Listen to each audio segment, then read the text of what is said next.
Kıbrıs'ın en büyük süpermarketi Erülkü Süpermarket Halk Meclisi'ni sunar.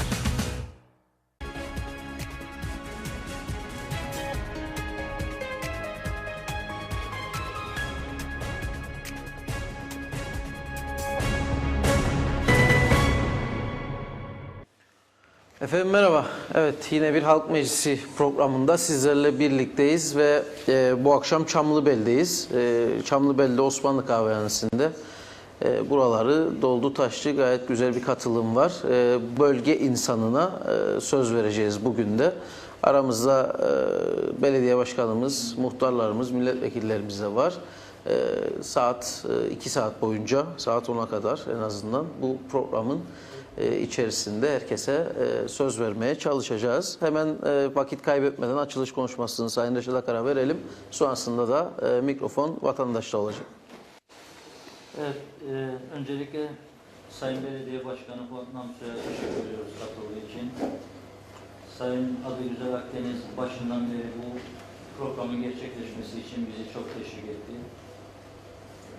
Geçtiğimiz yıl yine buraya gelmiştik.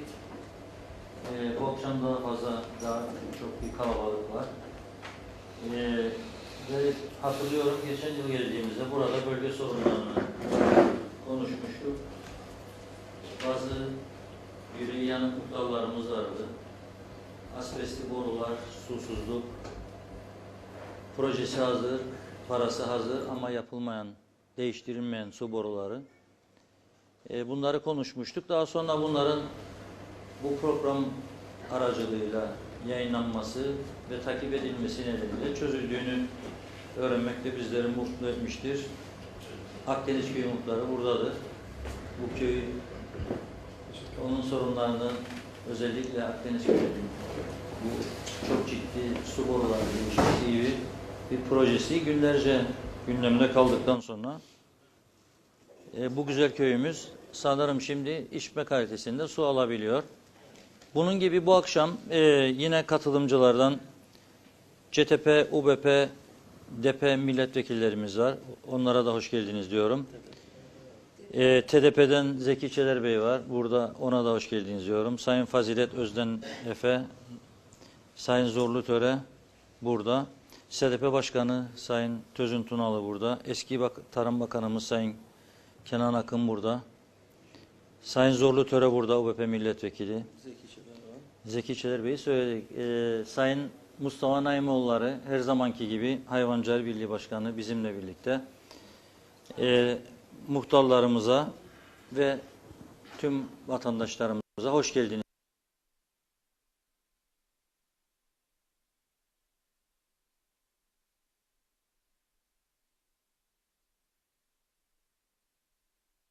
Mülki Yönetimler ve Bölümleri Yasası.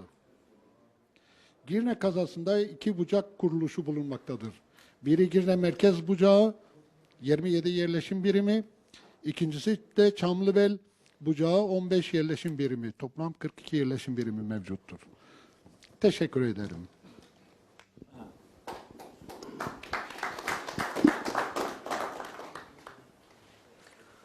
Evet, bu tarafa doğru gelelim. Şu içeriden muhtarlarımız da var. Verebiliriz arka tarafa doğru.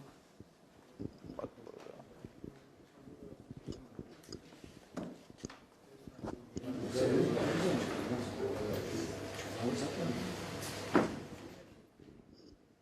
İyi akşamlar.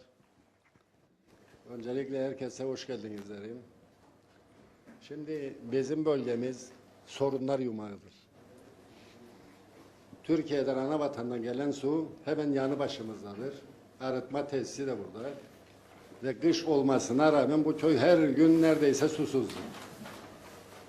3 yerden aktarmalı su aldığımız için sürekli arıza olur. Yani bunu defaatle bildirdik. Hala daha bugün 3 gün önce köyde su yoktu. Yani 5 ayda belki 10 sefer arıza oldu. Şimdi geçen gün Girne Dağ yolunda bir kaza oldu. Bütün ada neredeyse duyarlı davrandı ve konuştu bunu. Şimdi o kamyonların bir kısmını bizim bu yola verdiler. Bizim bu yol o yoldan çok daha kötü durumdadır. çok sıradan geçmez. Burada da aynı bir kaza olacak. Yani bizde sözde şimdi 6-8 metrenin altında yol yapılmaz.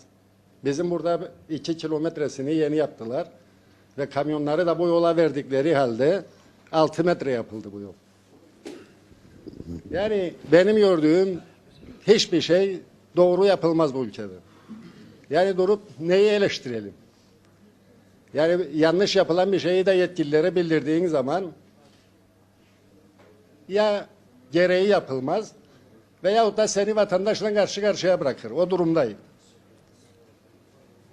İlla kötü bir şey olması gerekir yani. Maalesef öyle.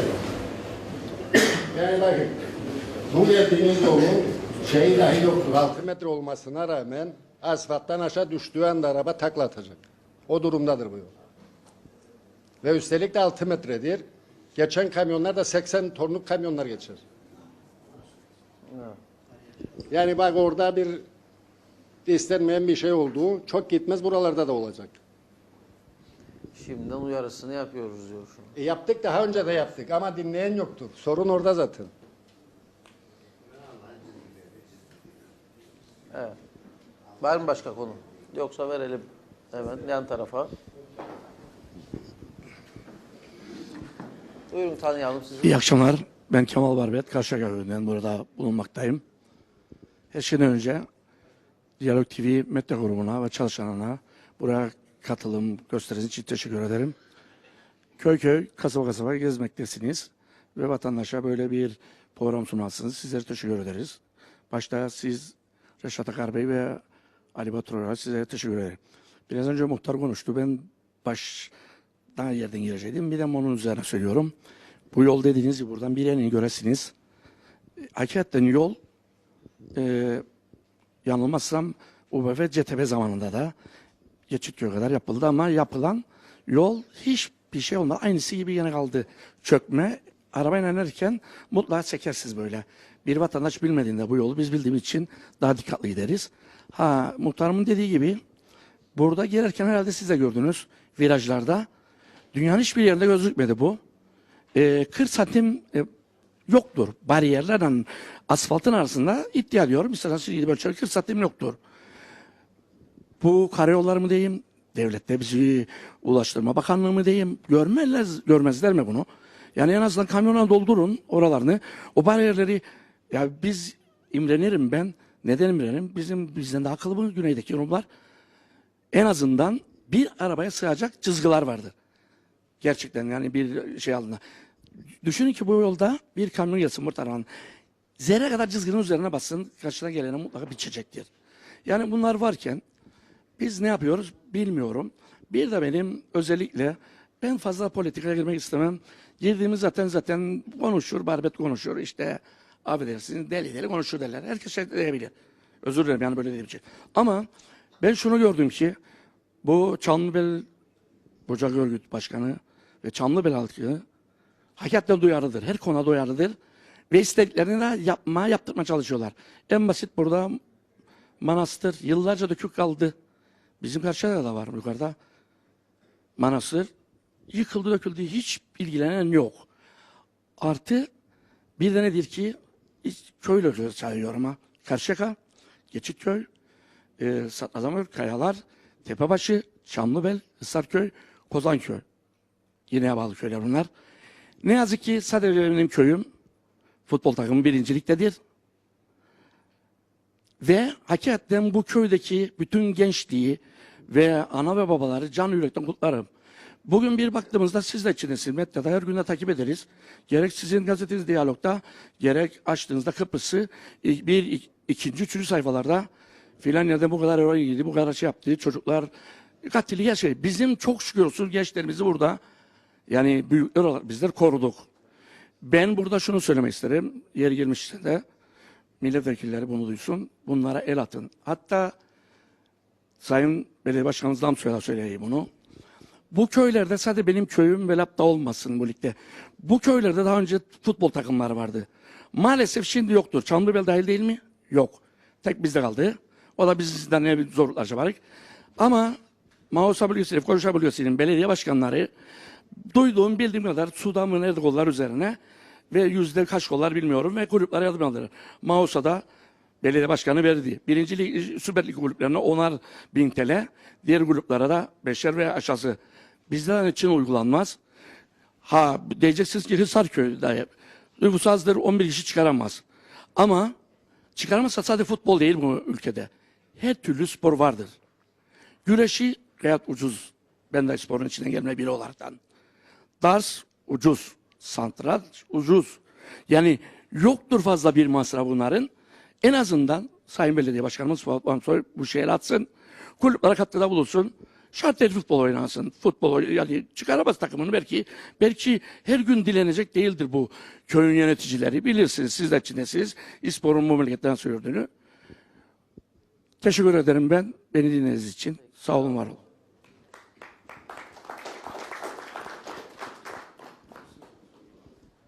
Evet, ben Akdeniz Köyü Muhtarı Tarık.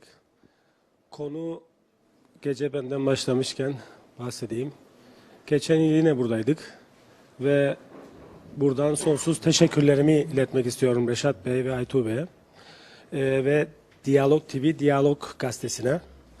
Çünkü burada açtığımız konulardan en önemli konumuz bizim çürük paslı borulardı ve Türkiye Cumhuriyeti Yardım Heyeti'nde bekleyen onaylanmış bir projenin sonucunu büyük bir şeymiş gibi bu akşam bugün saat 10 itibariyle aldık. Akdeniz Köyü'ne bugün saat 10'da Türkiye'den gelen aradığımız su geldi. 2 proje oldu. 2 projeyle işte 2 farklı boru hattı döşendi ve suyumuz geldi. Hepimize hayırlı olsun diyorum. Ama onlarca kez Diyalog gazetesinde yayınlandı. Gerçekten güçlü bir sesti. Biz teşekkürü tüm köyümüz adına size iletiyorum. Sorun çok. Muhtarımızın dediği gibi başlarsak tüm bucak olarak çok şeyi tartışabiliriz ama çok önemli sorunlarımız da var. Evet. Su, en önemlisi suydu. Benim köyümde şu an %99 imza kampanyasıyla Turkcell ve Telsim'in vericileri şikayeti var.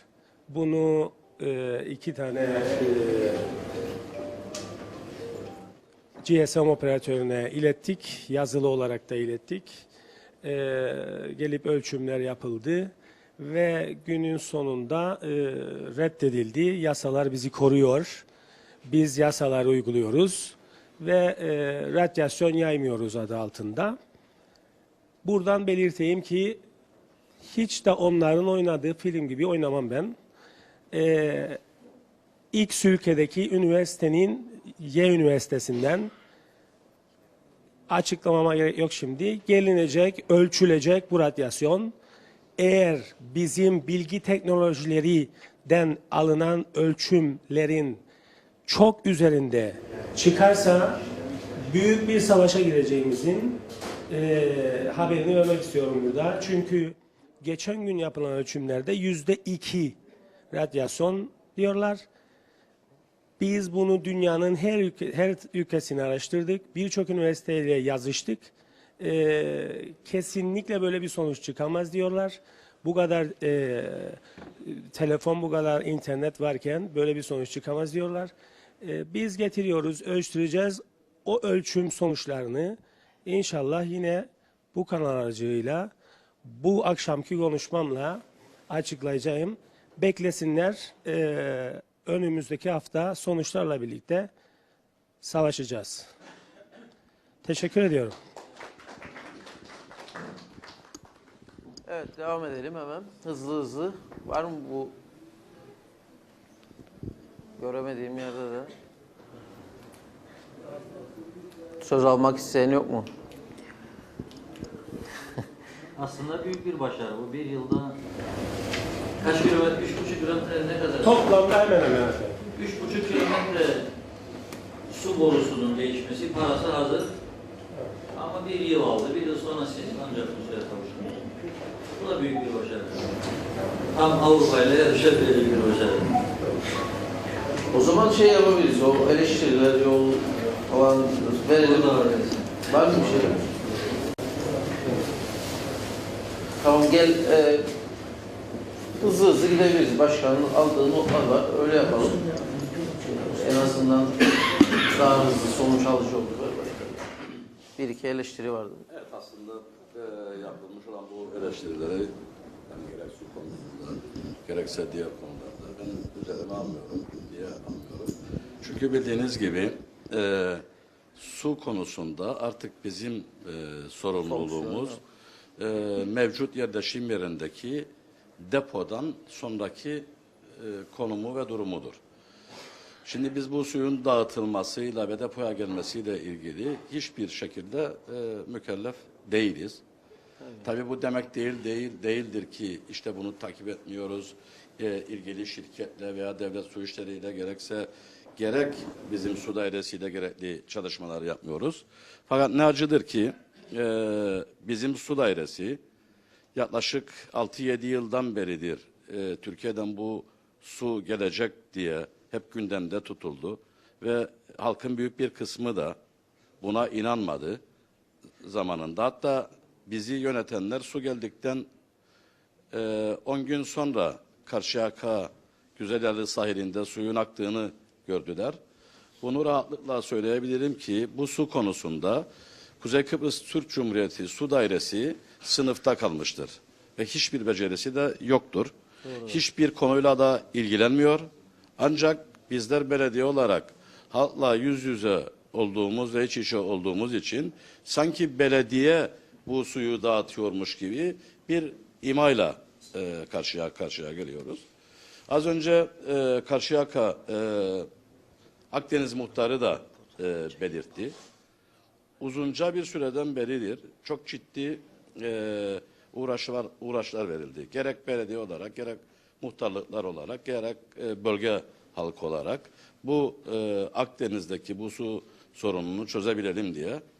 Ve maalesef şunu da şöyle belirtmek isterim ki eğer içeriği önemli değil, biz ilgili bakanlıkla geçtiğimiz bir ay içerisinde ciddi kavgalar yapmamış olsaydık maalesef bu su şimdi Akdeniz'e akmamış olacaktı. Bu su yılbaşından sonra gelmiş olacaktı. Bu da bizim için bir acıdır. Niye acıdır?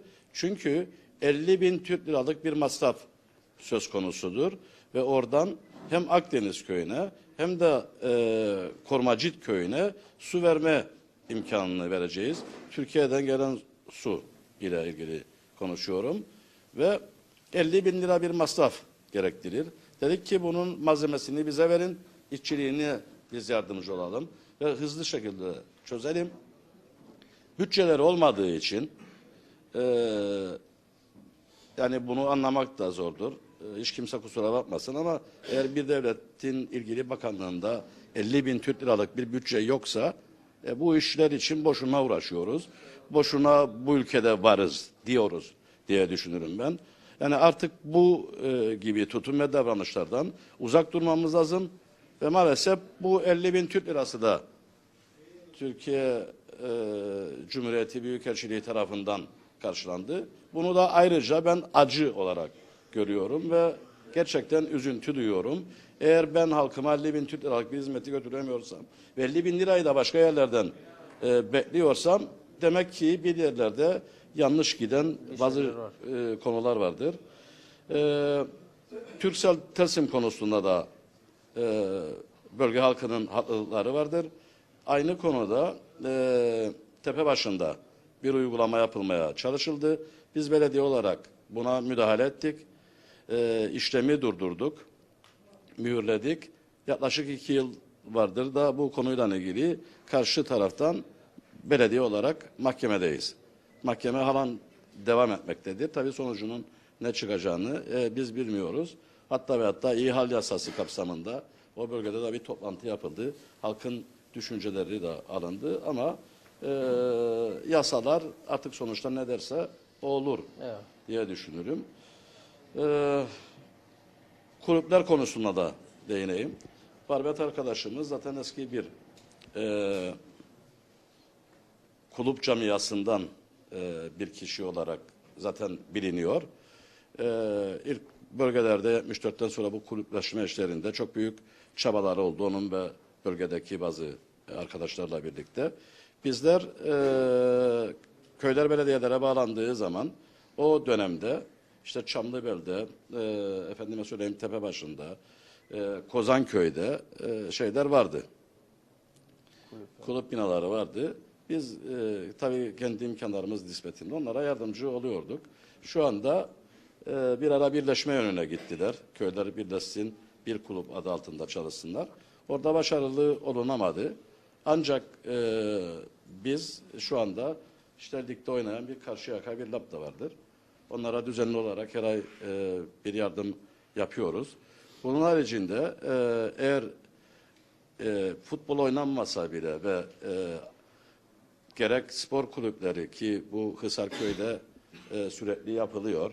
Herhangi bir etkinlik düzenledikleri zaman veya dernekler bir etkinlik düzenledikleri zaman biz imkanlarımız nispetinde hem derneklere hem spor kulüplerine katkımızı yapıyoruz.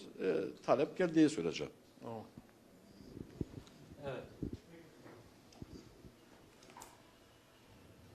Evet, başkanın bu son cümlelerine cevap vermek istiyorum. Ve aynı zamanda Karşıyaka'dan konuşan yeğenimize bir de soru sormak istiyorum. Karşıyaka'nın güzel bir stadyumu var. Her şeyi hazır. Zannederim çim, türbinli, su sorunu da yok sahanın. Kim yaptı sahamızı? Kimin desteğiyle yaptık? Lapta Belediyesi'nin katkısı var mı hiç içinde, herhangi bir yerinde? Ben yönetimde değilim. Çok iyi bilin. Benim bildiğim kadar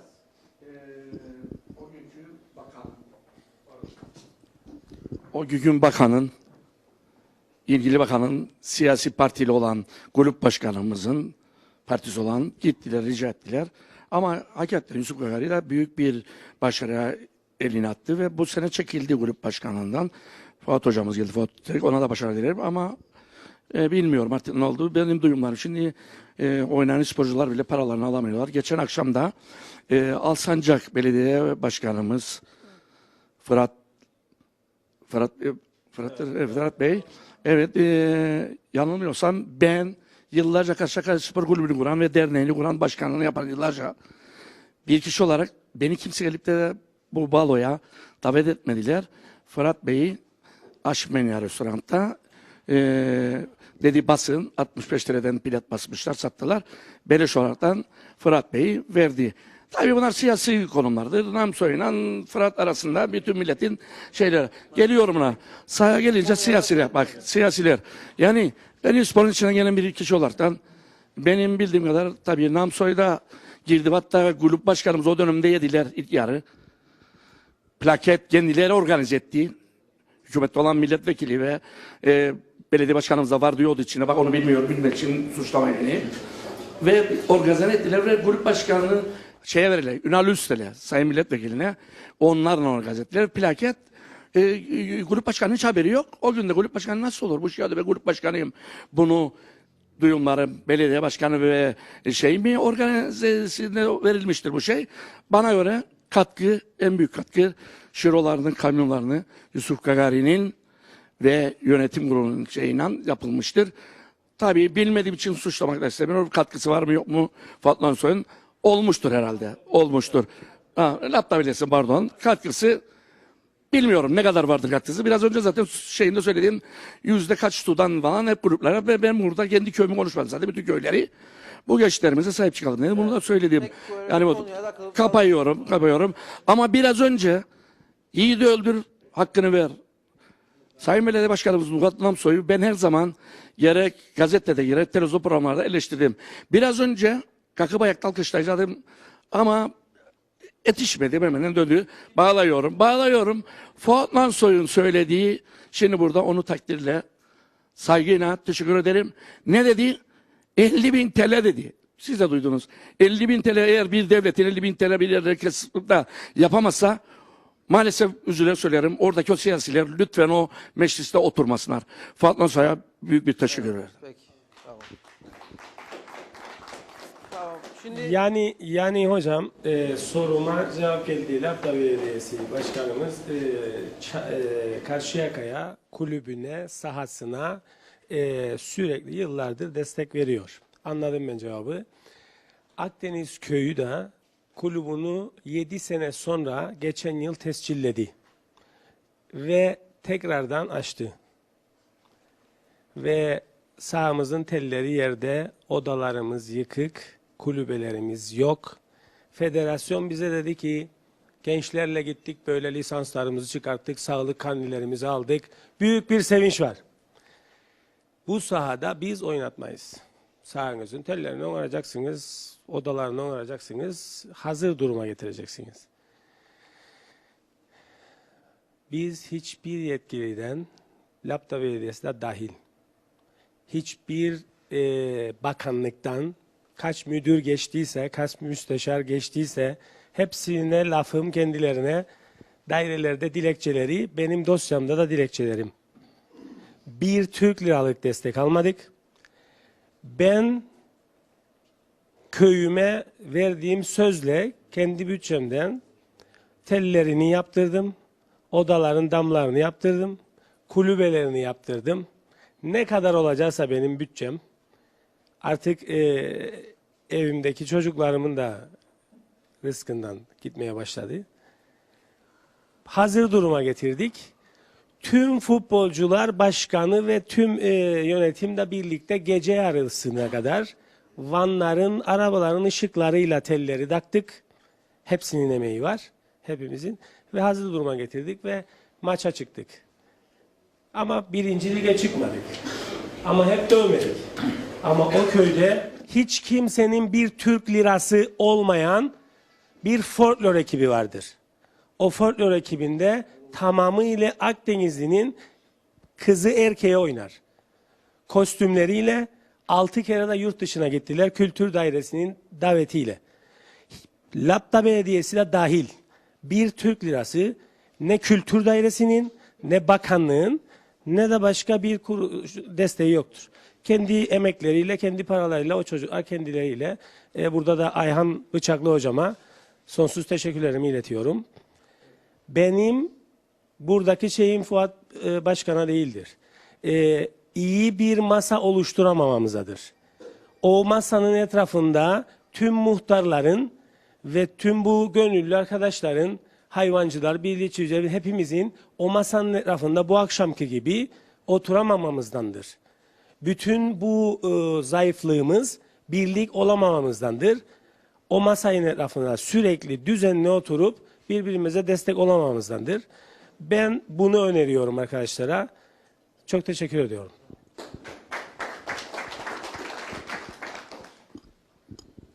evet, daha farklı konuları da gündeme getirebiliriz. İyi akşamlar. Namık Nurioğlu Akdeniz Köyü'nde ikamet ediyorum. Emekliyim. Şimdi tabii sorunlar derken ben sorunları biraz daha genel sorun olarak düşünüyorum. Şöyle ki gelen giden iktidarların köylerde kırsal kesim arsası diye vermiş oldukları arsalar var. Bunun en son örneği de Akdeniz Köyü'nde İrsen Küçükbey tarafından tepenin üzerinde yolu olmayan, hiç altyapısı yapılmamış, herkese golifa gibi dağıtılmış arsalar var. Şu an orada bir genç ben buraya ev yapmak istiyorum dese ne evin yeri belli ne yapabilecek bir durumu var. Bir de şu var, Akdeniz Köyü'nde bu kırsal kesim arsası verilirken hemen dibindeki Tepebaşı Köyü'ne hiçbir gence kırsal kesim arsası verilmiyor. Bu oldukça büyük bir sorun. Çamlıbel'de tabii aynı durumda.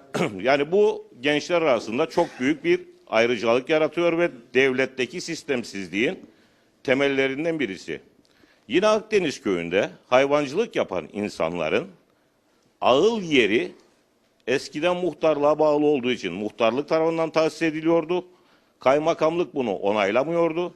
hayvancılık kredisi almak isteyen bir kişi de hayvancılık yaptığı ağır yeri kendisine tahsis edilmiş olmamasından dolayı kredi alamıyordu. Halen bu sorun da aynı şekilde devam etmektedir.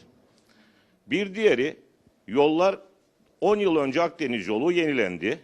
Yol kenarlarına işaretler, ikaz edici, sıra sıra giden kırmızı beyaz işaret levhaları kondu.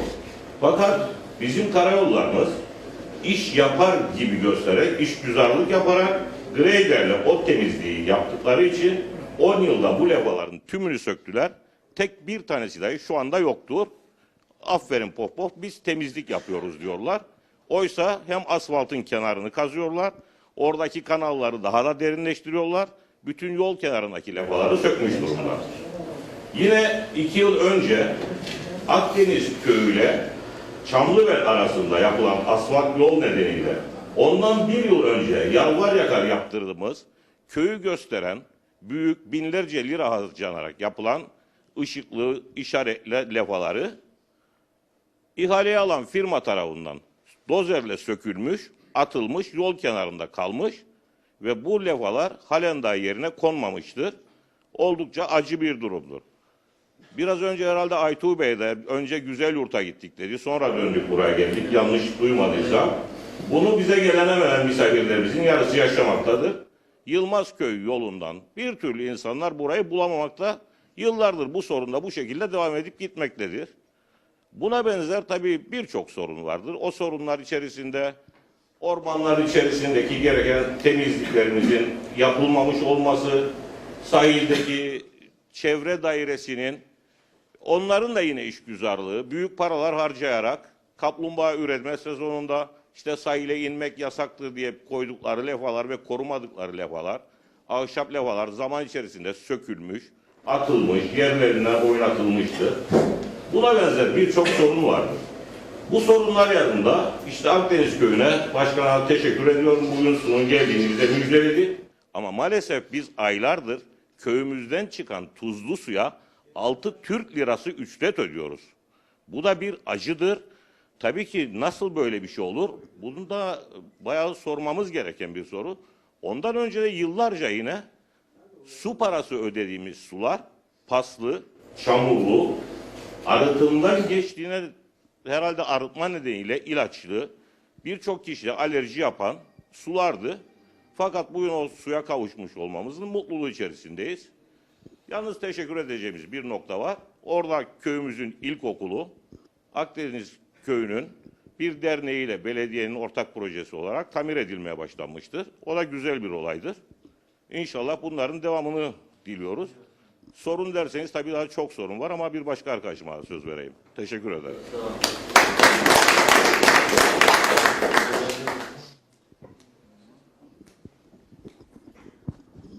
Evet. Su Altı Yara Başkanı için böyle maliyetler mi yüksek? Tabii su konusu her zaman burası falan bir ayağını oluşturdu bu ülkede. Şimdi bizler su konusunda zaten biz bunu gerek belediye web sayfasından gerekse belediyenin gazetesinden halka duyurduk. Tabii bir tüzüğü yaptığınız zaman bu tüzüğü yaparken işte X köye farklı, Y köye farklı bir su ücreti uygulayacaksınız diye bir kural yoktur. Zaten olamaz da. Ancak tabii burada bu işlerin gecikmesinin biz çok ciddi paralar su konusunda harcadık. Arıtma tesisi kurduk. 1 milyonun üzerinde bir masrafımız oldu. Fakat sonuçta iç şartlardaki ve izale hatlarındaki sorunlardan dolayı bir türlü derdimizi su dairesine anlatamadık. Birçok hükümetler geldi geçti, birçok müjdeler verildi ve nihayetinde de işte bugün kısmet oldu suyun oraya gitmesi. Tabii burada ayrı bir olay daha vardır. Biz bunu da belirtmek isterim. Biz Kuzey Sahil Bölgesi belediyeleri olarak Esentepe, Çatalköy, Girne, Alsancak ve Lapta belediyeleri bu su ücretleri konusunda hepimiz kendi çalışmalarımızı yaptık ve bu çalışmalar sonucunda bu suyun maliyetinin ne olduğunu, kaça satılması gerektiği hususlarını da dile getirdik. 2 kere ya da 3 kere toplantı yaptık ve sonucunda da diğer belediyelerin de önerisiyle bu su ücretinin 5 liradan az satılamayacağı, zaten rakamlar ortadadır. 5 liradan az satılamayacağı, buna artı işte o zaman KDV vardı. KDV kaldırıldı şimdi. KDV'nin zaten çok büyük bir etkisi yoktur ve seyahat kiraları vardır. Ve bu şekilde bir anlaşma yapıldıktan sonra herkes kendi bölgesindeki değerleri de ortaya koyarak, çünkü belediyeniz ne kadar küçük olsa, ne kadar büyük de olsa sonuçta ona göre personel çalıştırıyorsunuz, harcamalarınız var vesaire. Sonuçta birbirini karşılar durumdadır. Ve bunu belediye meclisine götürdük. Belediye meclisinden bu şekilde geçirdiğimiz zaman tabii bu belediyelerin birleştirme konuları vesaire hikayeleri çıktı ortaya. Herkes kendine göre bir politik davranış içine girdi, belediye başkanları. Ben bunu kendileriyle de paylaştım. Yüzlerine de söyledim. Şu anda burada da söylüyorum. Ve herkes politik bir oyunla biz bu işten nasıl kıvırabiliriz, bir işte diğerine nasıl çelme atar gibi bir duruma geldik. Ben aldığımız bu karardan dolayı pişman değilim. Bu uygulama bu şekilde yapılacaktır. Hatta bu uygulamalar yapılırken benim defalarca gerek Su İşleri Dairesi'ne, gerek İçişleri Tarım Bakanlığı'na, İçişleri Bakanlığı'ndan, bazı Başbakanlığa dahi defalarca yazılarım olmuştur. Ve demişimdir ki, şimdi burada hayvancılar özellikle ve sosyal yardım alan insanlar burada bir mağduriyet yaşıyor. O bakımdan eğer bölgelerde organize hayvancılık bölgeleri varsa bu tip yerlere süspansiyon yapmanız gerekir ve ona göre bir uygulama yapılması lazım. Ben bunu Mustafa Bey'le de paylaştım. Hatta birlikte bu konuda çalışma da yapalım dedi. O da basında gerek ilgili bakanlıklarla temaslarını yaptı. Biz de yaptık. Sonuçta aldığımız cevap şu oldu. Karpaz'daki hayvancı ton başına 15 Türk lirası ödermiş hayvanlarını sulamak için. Onun için bu para uygundur ve bu şekilde ödeyecekler. Tamam, burada bizim burada yapabileceğimiz bir durum yoktur. Şimdi hükümetler önce kendi görevlerini yapacaklar. Kendi üzerlerine düşen sorumluluklarını yerine getirecekler ki biz de yapalım. Ama biz artık gelen hükümetler adına kendimizden vererek bir şey yapa artık kendimizi de zor duruma düşürmeye başladık. Bunun çok örnekleri vardır. Sosyal yardım alana 10 TL muafiyet verin. O zaman sen sosyal yardım alana ya 50 lira maaşını artıracaksın ya da beni finanse edeceksin. Nasıl ki işte okuldur, oteldir, bilmem nedir, inşaat şartlarında teşvikler var, ödememezlikler vardır. Emlak vergilerinde vardır. Kim karşılıyor bunu? Devlet diyor ki ben karşılarım. Ama maalesef bunları belediyeler karşılıyor. Çünkü belediyelere bu meblağlar ödenmiyor. Ve bunun gibi bir sürü yetki sorumlulukları vardır. Dereler vardır. Dereler kimindir? Kaymakamlıkların. Biz dereleri habire temizliyoruz. Bütün masrafını biz karşılıyoruz. Temizlemediğimiz zaman da gereği yerine getirilmiyor. Gereği yerine getirilmediği zaman da ne oluyor? Gene belediyeler suçlu oluyor. Ama ben niçin kaymakamlıkların veya su dairesinin yapması gereken işleri 2'de 1'de üstlenip de yapayım? O bakımdan ben vazgeçtim. Herkes kendi sorumluluğuna ne düşerse onu yapsın. Ağıllar bölgesinde özellikle kırsal kesim arazileri konularında da ciddi haklılıklar vardır. Ben bir örnek vereyim. Mesela Sadrazamköy'de, Kayalar Köyü'nde. Akdeniz'deki olay daha farklıdır. Akdeniz'de mera olduğu için ve mera üzerine kurulduğu için bir türlü hükümetler orada bir organize ağıl bölgesi belirtmiyorlar. Yani bir yer vermiyorlar. Bundan dolayı da ama bütün yasal uygulamalar gidiyor. Suyu da gider, bilmem nesi de gider, bütün diğer icraatlar da gider. Ama dedikleri gibi teşviklerden ve diğer şeylerden faydalanamazlar. Oradaki sıkıntı o. Ama biz Kayalar Köyü'nde ve Sadrazam Köyü'nde tarım dairesi, hayvancılık dairesi bu işleri hızlı yapamadığı için bizim üzerimizden bu işleri yaptık. Mesela şu anda Sadrazamköy'de organize bir hayvancılık bölgesi var, yolu var, efendime söyleyeyim elektriği var, her şeyi var ama içinde bir ahıl yoktur. Tamam, bu ahıllardan sorumlu kimdir? Kaymakamlıktır. Bizim inşaat ruhsatı verme yetkimiz yoktur. Şimdi şeyden çıkarman lazım ahılları, kaymakamlığa yazı yazıyorsun. Zaten her sene bir kaymakam değişir. Ta birinden başlayıp diğerine gidesin. Gene aynı sorun orada duruyor ve hiç kimsesi müdahale etmiyor.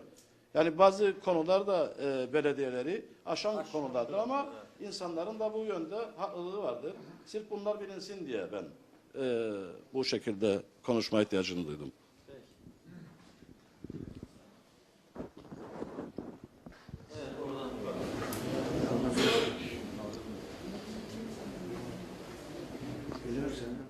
Herkese iyi akşamlar efendim.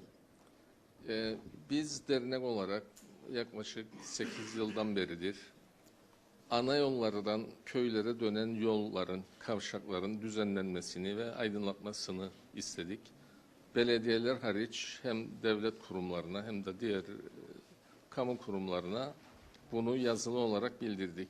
Fakat nedense hiçbir köyün kavşakları ne düzenlenmiştir ne de aydınlatılmıştır. Oysa daha önceki hükümetlerin de bize dediğine göre bütün kavşaklar düzenlenecek ve aydınlatacak. Çünkü medeni ülkelerde böyledir. Bugün gene de geç kalınmış değildir. Dikkat ederseniz hem Lefkoşa'da yapılan çevre yolu hem de Lefke'ye giden duble yol istimlaklardan dolayı geciktirilmiştir. Ve bugün Lefkoşa'da meydana gelen o trafik çilesi maalesef çözülmemiştir. Her gün sorun yaşanmaktadır.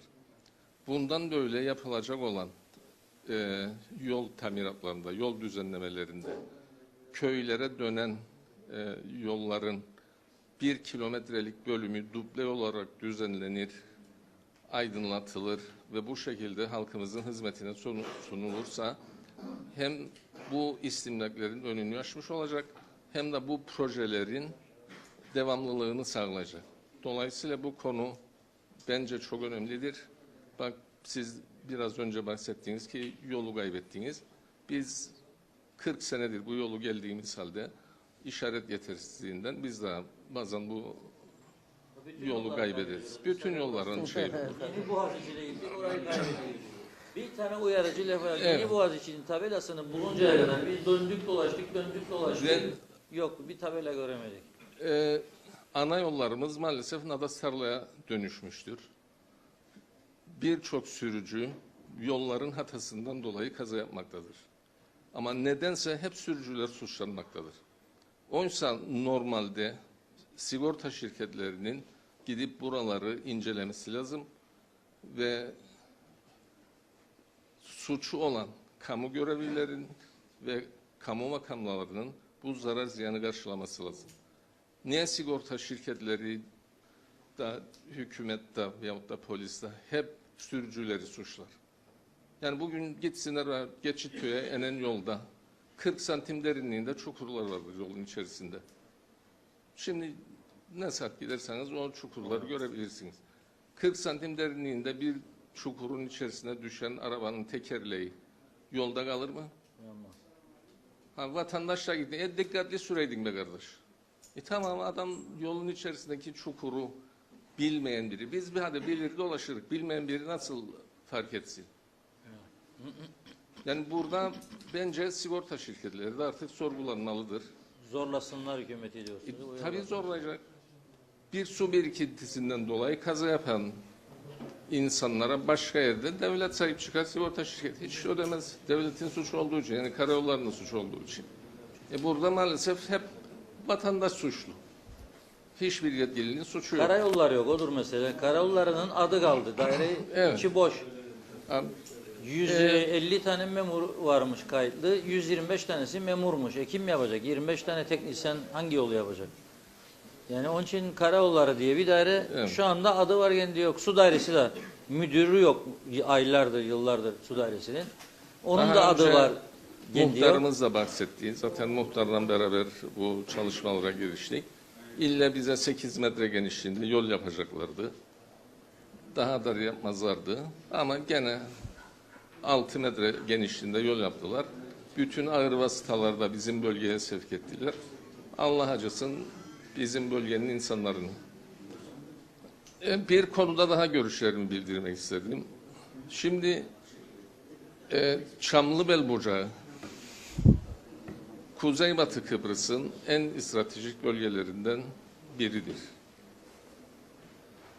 Ve burada polisin olması, devletin olması, buraya hizmet verilmesi elzemdir. Çünkü bütün dünyanın gözü, yani Kıbrıs'a egemenlik hakkı iddia eden bütün devletlerin gözü bu Kuzeybatı Kıbrıs sahillerindedir. Dolayısıyla polisin buradan kaldırılması, diğer devlet hizmetlerinin buraya getirilmesi Kıbrıs Türkleri açısından önemli bir konudur.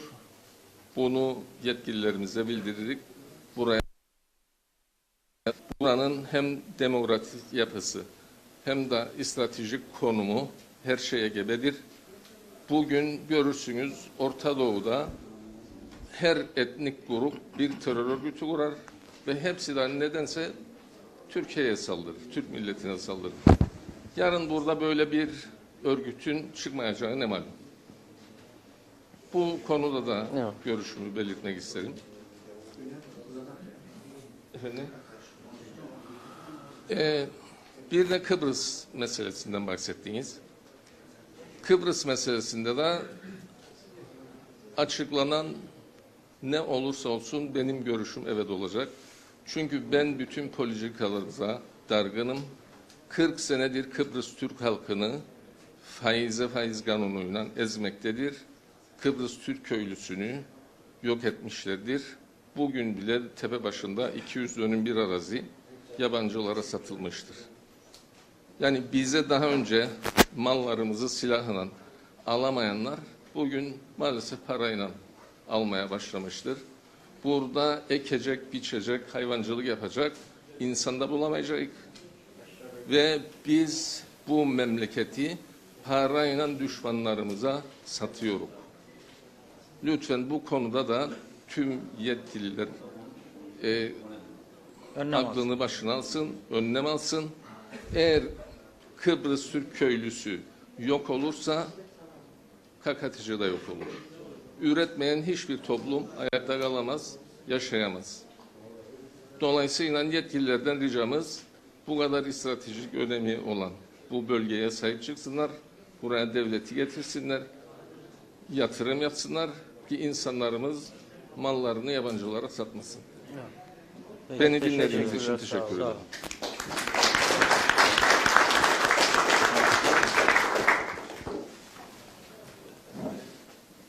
Öncelikle hepinize hoş geldiniz diyoruz. Bölgemize geldiğiniz için, bizlere de bu konuşma şansını verdiğiniz için teşekkür ediyoruz. Sağ olasınız. Kendimi tanıtayım ben. Sadrazamköy'de yaşamaktayım. İsmim Murtaz Türüt. 40 yıldan beri de orada yaşıyoruz. Çiftçilik ve hayvancılık yapmaya çalışıyoruz mevcut şartlar içerisinde. Tabi bu son yıllarda çiftçi kim, hayvancı kim belli değil. Memur da çiftçilik yapıyor. Polis de çiftçilik yapıyor. Memur da hepsi çiftçilik yapıyor. Bizim de bu devlet kadrosunda çalışan insanlarla rekabet yapma şansımız yok. Dolayısıyla kredi almaya gitsek kredi alamıyoruz. Memur değiliz, kredi vermiyorlar. Batma seviyesindeyiz, tükenme seviyesindeyiz. Sadrazamköy'deki en büyük problemlerden bir tanesi ilkokula giden öğrenciler konusu. Bu ilkokul öğrencilerini biz daha önce Karşıyaka'ya gidiyorlardı. Boşu boşuna daha uzak bir yol gidiyordu. Gittik Milli Eğitim'den rica ettik. Bunu Karşıyaka'dan Çamlıbel'e aldık. Ancak 3 yıldan beri müracaatımız olmasına rağmen izin makamı izni vermesi için bize izni vermedi. 3 yıldan beri 4 defa bakanlık değişti. Hala daha bu çocukları biz kendi özel arabalarımızla Sadrazamköy, Çambel her gün 2 defa gidip geliyoruz. Sayın bakanlarımız bunu duymuyor, görmüyor. Bölge milletvekillerimiz ilgilenmiyor. Duymayan, bilmeyen yok. Meclis başkanımız biliyor. Başbakanlık yaptı Ömer Kalyoncu biliyor. Efendim bugünkü şu anki Milli Eğitim Bakanımız ikinci defa gelmesine rağmen biliyor. Ama maalesef sorun yerinde duruyor. Yani dağ yolundaki olan kaza gibi bizim de çocuklarımız ölecek mi ki acaba buna bir çare bulsunlar diye çok merak ediyoruz. Yani bu memlekette ölüm olmayınca çare aranmıyor mu acaba? Yazıklar olsun böyle bir düzene. TİİZ'ine müracaat yapmışız. 3 yıldan beri bekliyoruz. Ne olumlu bir cevap ne de olumsuz bir cevap. En azından bir cevap verin. Sebebini gösterin. Verecekseniz verin. Vermeyecekseniz vermiyoruz deyin. Hiçbir cevap yok. Diğer bir konu tarımsal krediler hakkında. Türkiye'den buraya gelen faizsiz krediler, hayvancıları desteklemek için verilen krediler var. Bunlar da halka eşit şartlar altında dağıtılmıyor, belli şahıslara veriliyor.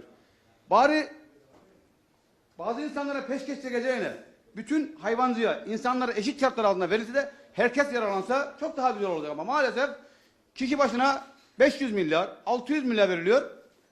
Sadrazamköy'deki bir vatandaş da 100 milyar alamıyor. Burada büyük bir mağduriyet yaşıyoruz. Sadrazamköy'de sebze üretmeye çalışıyoruz. Mevcut kısıtlı su imkanlarıyla. Bu ürettiğimiz ürünleri de değerlendirebilmek için komisyoncuya değil de açık pazara götürüp satmak istiyoruz ki malımız değerini bulsun. Yani biz paramızı alalım, tüketici de ucuza alsın. Maalesef Magos Açık Pazarı'na 3 defa gittim. Yıllar önce Oktay Kayal, belediye başkanı. 3 defa beni geri çevirdi. Malımı satmama müsaade etmedi. Buna da duyan Başbakan İrsen Küçük dönemi. Tarım Bakanı hepsi göz yumdu. Kimse duymadı bunu. Ama biz mağdur ediliyoruz. Bu yandan ürünümüzü üretip satamıyoruz. Borçlarımızı ödeyemiyoruz. Ama kimseye derdimizi anlatamıyoruz. Girne var, Girne'ye götürseniz. Girne de aynı yine. Yine müracaatımız var. Girne belediye başkanlığına. Yine ne olumlu cevap ne olumsuz cevap. Görüşüyoruz. Yerimiz şu anda yoktur diyor. Mevcut yerleri açık pazar tüzüğünde üreticiye vermesi gerekirken tüccarların elemanlarına vermişler. Üretici gittiği zaman yer bulamıyor. Bir önceki belediye başkanına bu konuyu sordum. Dedim ben bir yer istiyorum. Ürünümü satmak istiyorum. Dedi arayalım zabıtaları da varsa versinler. Dedim sayın başkanım siz bir komisyoncuya 2 ve 3 yer verirsen benim gibi üreticiye yer kalmaz burada dedim. Ve bana verdiği aynen cevap şu. Ben dedi istersem 10 tane de veririm dedi şeye dedi. Komisyoncuya. Yani üreticiyi kimsenin muhatap aldığı yok. Halbuki belediye tüzükte diyor ki açık pazar üreticiye verilmesi gerekiyor. Üretici doğrudan tüketiciyle muhatap olması gerekiyor. Maalesef orada kanunlar, kurallar çiğneniyor, uygulanmıyor. Hayvancılık konusunda aynen sıkıntılar yaşıyoruz. Ben bir olayla karşılaştım. Örneğin, bakın ne güzel Hayvancılık Birliği Başkanımız da burada şu anda. Çocuklarımın süt ihtiyacını karşılayabilmek için gittim bir tane inek satın aldım. Gittim veteriner dairesine devralayım ineği. Dedi alamazsın dedi. Hayır dedim niye alamıyorum? Ben köylüyüm, çiftçiyim, hayvancıyım aynı zamanda. Efendim biz bu büyükbaş işletmelerini durdurduk. Peki sen bunu durdururken hayvanı satan şahsa veyahut da köylüye, çiftçiye bunu bildirdin mi? Bildirmedi. Yasa yok, kanun yok. Bana diyor arkadaş ki sen götür bu ineği geri ver diyor. Bu iş olmayacak diyor. Beyefendi de ilettik Hayvancılık Birliği Başkanı. Bugün bekle, yarın bekle. Aylar geçti aradan. Bizim sorunumuzda çare olan yok. İnekten sağdığım sütü başkasının adı altında kuruma verdim. Ölürse inek derdimizi alma şansımız yok. İspatımız yok. Adımıza kayıtlı değil çünkü. Köylüyüm ve çiftçiyim ben ya. Ama yapamıyorum. Yasak bana. Sayın Bakanımız 1000 tane inek yapacak. Serbest. Ne güzel. Ama köylü çiftçi çocuğu için bir tane inek besleyecek yasak. Bu kadar üzücü bir olay yaşamaktadır bu toplum. Yazıklar olsun bu şartları buraya getiren insanlara. Peki. Tamam mı? Ağıllar bölgesinde Sayın Belediye Başkanımız bir açıklamada bulundu. Yanılmıyorsam yanlış bir bilgi verilmiş kendisine. Ağıllar bölgesine doğrudur. Bölge verildi. Yerler verilen ama elektrik trafosu halen daha takılı değil. Yani takıldığını biliyor herhalde başkanımız ama maalesef akıllı değil. Bunu bildireyim, bilgisi olsun. Çok teşekkür ediyorum, sağ olasınız. Size sağ olun. Başarılarınızı diliyorum. Yine bir isim koyaydın var ya. Sahipsiz. Garip dese iyi olur. Mustafa Bey buradalar ama bu ilginç konuya bir ayrıntı getirecek bize herhalde. Ben de merak ediyorum. Varsa yanlış bir bilgi vermişsek düzeltsin sayın arkadaşlar. Evet. Maalesef bu ülkede siyasilere çalışıyor. Vatandaşın kazanma hakkı yok. Bölge milletvekillerimiz sağ olsunlar. Seçimden seçime gelirler.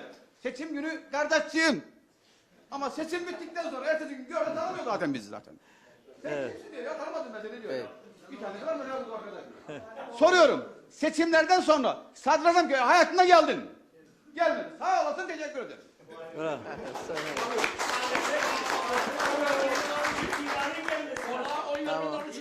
İktidarla gelecek, muhalefete gelecek. Evet. Hayır, hepsi gelecek. Peki. Evet. Tamam. Seçim günü kardeşciğim. Peki. Evet Mustafa Bey.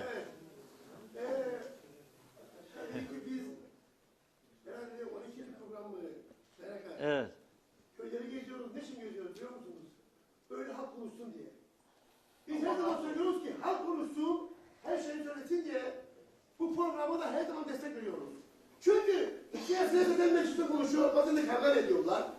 Ama halk konuştuğu zaman şimdi duyuyorlar, çözüm bulmak için bakın Akdeniz muhtarı ne dedi demeyecek, geçen yıl sorun var dedi, ardından dedi sorun çözüldü dedi. Sayın Muhtar'ın söylediği bir kelime Akdeniz köyündeki muhtarların şudur. Biz toplumsal düşünemiyoruz diyor. Biz toplumsal düşünerek diyor, hepimiz bir araya gelip sorunları çözemiyoruz diyor. Çünkü siyaset bize engel oluyor. Bugün ortaya koyduğumuz sorunlar her zaman her yerde biz bunu söylüyoruz. Biz bugün hayvancımızın, çiftçimizin bu bölgeye adını Yapta Belediyesi köylerin bazında belki de belediyenin içinde en büyük belediyenin bir tanesi çok köy bağlı olan bir belediyedir. Bugün bu köylerde nedir? Sebzeciliktir, küçükbaş hayvancılıktır ve bir yandan da turizmin kalkınma yeri olan bir bölgedir. Turizmin daha da iyi kalkınması gereken bir bölge olmasına rağmen bu bölge gelişmemiştir. Bakınız buradan Çamlıbel'den aşağıya doğru gidiniz, korkarsınız. Çamlıbel'den Karşıyaka'ya doğru gittiğiniz zaman yol çok tehlikelidir. Bu yolda gitmek çok kolay değildir.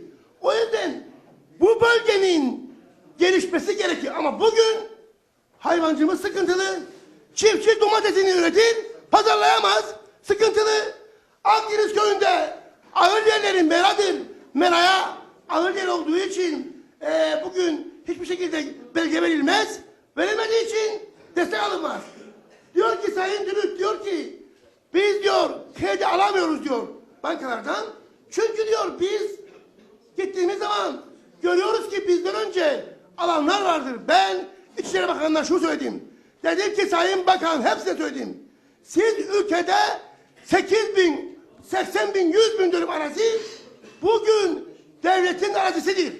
Bunlara doğudan geri desteği vermeyiniz. Çünkü siz bunu verdiğiniz zaman çiftçi ve hayvancı almıyor. Öğretmen, memur, polis alıyor. Dedik vermeyiniz, 3 milyon lira cebinizde olsun. Vermeyiniz dedik, yine bakıyoruz ki hayvancı gidiyor tarla alamıyor.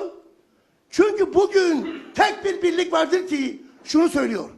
Diyor ki bugün hayvancının ve çiftçinin tanımını yapmamız gerekiyor. Eylem diye yaptık bundan bir önce ve bunu ortaya koyduk. Dedik ki neden tanımını yapmıyorsunuz, neden ortaya koyuyorsunuz? Siz size bunların kıstaslarını dahi verdik.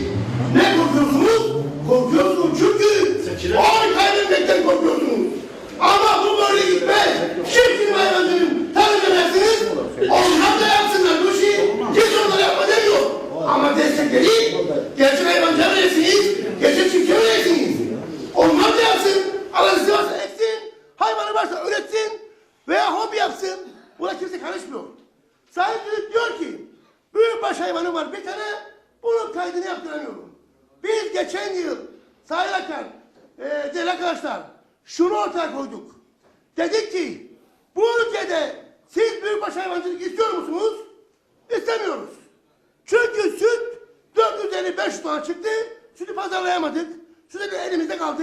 Günlerce döktük, 50 kuruşa düşürdük, yine pazarlayamadık. Çünkü bu ülkedeki bir pazar yapısı buna uygun değil. Ve bunun için iç piyasa şartlarının ithal ürünlerle yok ettiler.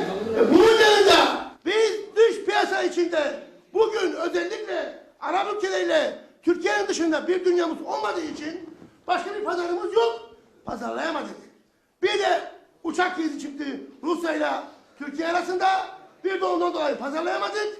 Ve geçen yıl Ağustos ayında dedik ki Aralık ayına kadar o zaman büyükbaş hayvan işletmesini kapatalım. Küçükbaş hayvan işletmelerini serbest bırakalım. Bugün için küçükbaş hayvan işletmesi herkes açabilir. Önümüzü görmek için biz büyükbaş hayvan işletmelerini biz de onay verdik buna. Aralık 31'e kadar kapattık.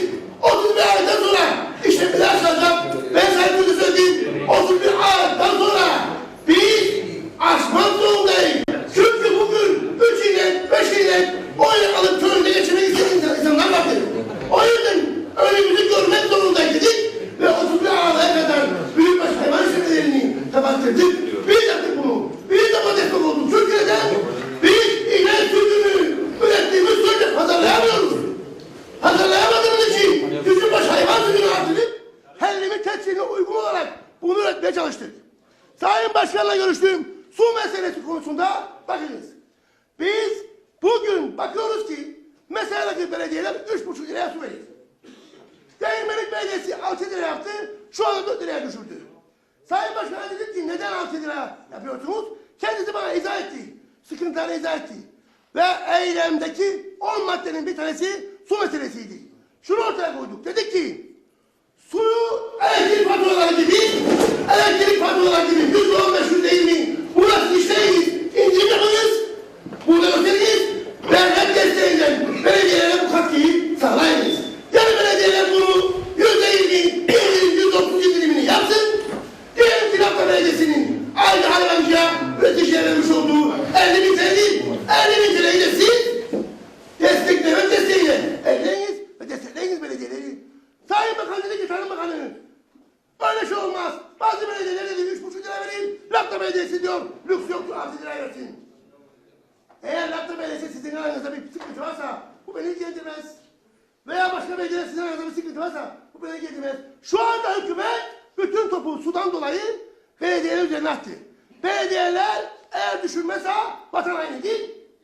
Düşürürse bizimdir. Böyle bir şey olmaz. Siz sistemi koyacaksınız. Belediyenin masrafı, sistemi veya belediyenin bilgileri neyse eğer düşük değilse bunun için elektrik faturası gibi faturaya %20-25 indirim olacaksınız. Onu da devlet desteğinden katkı olarak belediyelere bulsalayacaksınız. Hayvancı da 2.30'da olan suyu 6 liraya almayacak. Bugün 6 liralık suyun sadece su üzerindeki maliyeti 5 kuruştur. Bugünkü ihtimaliyetlerini düşürdüğünüz zaman siz hayvancıya, üreticiye, narenciyeciye veya patatesçiye o zaman bu üretim pahalı olur. Kimse bu ürünü tüketemez ve pahalı olduğu için pazarlayamayız. Biz bunları söyledik. Her zaman ortak koyduğumuz suyun, elektriğin, akaryakıtın ve yem girdilerinin düşürmesi gerektiğini söyledik. Bugün küçükbaş hayvancımız danalar, bir yandan hastalıklar, bir yandan girdi maliyetleri yükseldiği için yarın Ocak 1'den sonra eylem yaptık. 45 gün arpayı düşürdük. Ocağın 1'den sonra arpa 75 kuruş. 70 kuruş. Kim alabilecek? Kim bunu alıp hayvanlara yedirebilecek? Bunun için devlet özellikle bu konularda desteklemek zorundadır. O yüzden ben Sayın Başkan buradadır. Yer toplasın meclisini. Devlet bize bir şey yapmaz. O ve bağlı bulunduğu belediyelerde özellikle hayvancılara nasıl daha iyi bu suyu verebileceğini altını çizsin, daha kolaylık yapsın. Çünkü bu su 6 liraya gerçekten alınmıyor. Çünkü bu devlet bu su konusunda özellikle Tarım Bakanı acımasız şekilde orada durup kavga ediyor. Herkese kavga ediyor. Herkese kavga ederek sorunu çözmeye çalışıyor. Böyle bir sorun çözülmez. O yüzden Sayın Türüt dediği gibi bir ineğim vardır. Sağamıyorum. Efendim sütünü veremiyorum. Başka düzenden veriyorum. Bunun yaşatıldığı için şu anda bu sıkıntının özellikle inek sütünün pazarlanamamasından dolayı oluşan bir durumdur. Keşke pazar bulabilseydik. Şu anda pazar açıldı. barış kuvvetlerine veriyoruz. İş piyasa canlandı. Özellikle ben Kopsüt Yönetim Kurulu Başkanlığı yaptım. Bu yıl şimdi de Kopsüt Yönetim Kurulu'ndayım. Halen daha Kopsüt battı. Nereye getirdik? Ve şu anda biz bu sütün daha da artmasını istiyoruz. Ama Arap öyle bir hale getirdi ki bizi Körfez ülkeleri, başka bir pazarımız yoktur. Ucuza verirseniz alırız. 3 tane 5 tane imalatçının eline kaldık. O yüzden biz bu ürünü açmadan, bunu görmeden yine herkese izin verirsek, büyükbaş hayvan izni verirsek bu süt 500 ton, 500 tona çıkar ve bu süt elimizde kalır, pazarlayamayız. Peki. Ama değerli arkadaşım sonuna kadar hakkıdır. Muhtara ben sonuna kadar destek veriyorum. Halk mutfağı düşünmemiz gerekir. Biz halk mutfağı düşünemiyoruz. Her zaman da bu sıkıntılarda devam etmeyeceğiz. Sağ olun.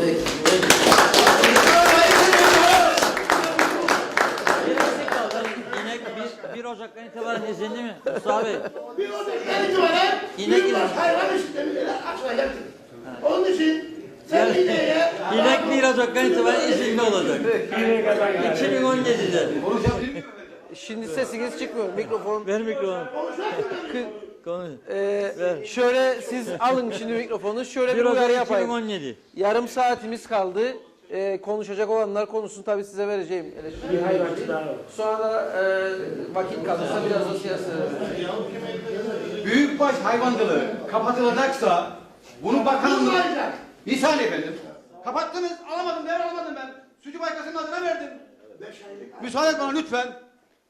Bakanlık keyfi karar alamaz. Yasayla kanunla yapar. Buyur. Keyfi karar alıyor, karar alamazsın diyor. Nerede yasak, nerede kanunun? Yok. Olmayan kanunla bana engel atıyor. Hayvancılar Birliği Başkanı olarak sen de destek veriyorsun. Sen de suçlusun. Ben suçsuzum. Tamam. Hadi bakalım. İlk defa Tamam, eleştiri. peki. Karşı eleştiri aldım. Tek konulara saplanıp kalmayalım. Verelim Evet. ve arka tarafa. Ben de Sadrazamköy doğumluyum ve bugün de köyün ismi, soy ismini taşıyor.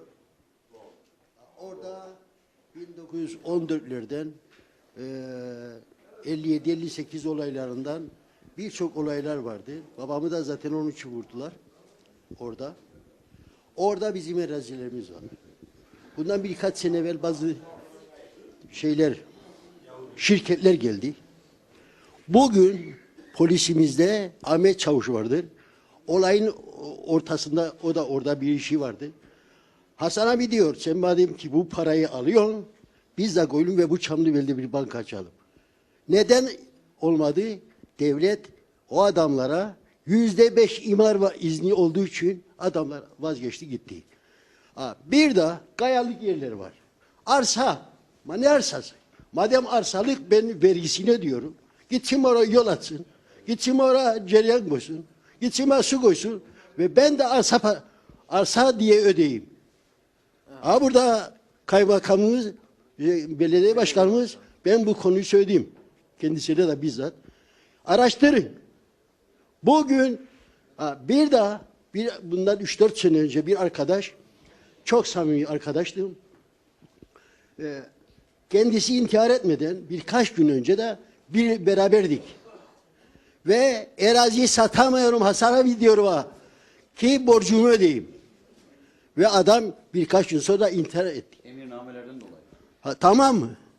Yani bu böyle gitmez o bölgede. Evet. Açılması lazım. Bu emirnamelerin kalkması lazım. Evet %5 kalksın. Peki. Biz de malımızı satabilelim. Benim elime 1,5 trilyon Türk parası geçecekti. Şimdi kuruş geçmez ve cebinde belki de para yok. Var ama yani yok demek istedim. 1,5 trilyona göre çok az var. Tamam, peki anladık. Var yan tarafta. Cümletin hepsinize hayırlı akşamlar. Yani ben konuşmak isterim fakat gelelim ki benim dilime düşen tek kelime yani bu fakirliğin, boynu büküklüğün adına konuşmak isterim. Yani ben de derim ki hep atalarımızdan geldik fakir. Nereye gittiysek boynumuz bükük. Fakat uyumuz olsa da biraz ürkük. En nihayet biz de bir Türk oğlu Türk'ük.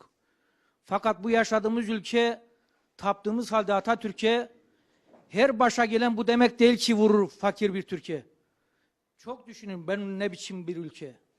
Bu ne biçim bir ülke olduğunu düşünmek için de bu insanların bu kadar yorum yapması, bu kadar sorunların büyümesini, bir yerde yetkililerimizin önlemesini beklerim. Yetkililerimizin diyor ki her zaman sözleri geçer her yerde fakirlerimizin boyunları bükülür, başları yerlerde. Bu fakirlerimizin hallerinden anlayacak yiğitlerimiz hani nerede? Hani nerede dediğim can dostum. Can dostluğu diyor ki, can dostum canlar canlar, can dostudur bize yananlar. Fakat derdi olan halimden anlar can dostum. Daima derdini dinlemeden bir insanın keyfini bulamazsın, çözemezsin. Onun için çözmek için de herkesi bir an olsun dinlemek gerekir. Ben size teşekkür ederim. İnşallah da benim konuştuklarım gibi her zaman ifade edilir ve bu sorunlar çözülür. Sizlere teşekkür ederim. Ön taraftan var mı orada? Muhtarım siz mi aldınız? Buyurun. Şimdi buradaki konuşmacılardan aşağı yukarı bütün engelin siyasiler olduğu ortaya çıktı. Yani siyasiler ne yazık ki bu topluma çare üretmezler. Mesela daha önce de bahsettik. Bizim burada bir sağlık merkezi açıldı. Kaymakamlık bucak binası. Bir de polis karakolu vardır ta yıllardan beri. Sürekli biz bunlar, mesela Sağlık Bakanı geldi köyümüze dedi ki geliştirecek bizi. Bir ara aşağıya çıkarttılar, kapanıyor diye. Toplandık, bütün bölge muhtarlara gittik. Dedi ki Sayın Bakanım sen bir ay önce geldin ve böyle böyle söyledin. Yani nereden icap etti şimdi kapatmak? Şimdi polis karakolu aynı durumda. Yani sürekli birilerini peşlerinde istediler. Ya biz eğer milletvekillerini seçiyorsak bu sorunlara çare bulmaları lazım. Yani vatandaşın da bir yere kadar yapabilir. Peki. Evet, peki. Yani yapılan konuşmalarda tek şey bana göre siyasilerdir. Tamam.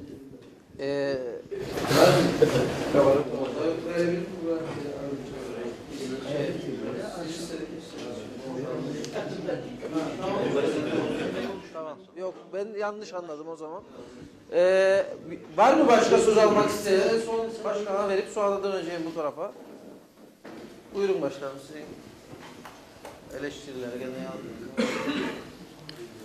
Evet, aslında arkadaşların dediği gibi, hepimizin söylediği gibi olay siyasetten biter, siyasilerden biter.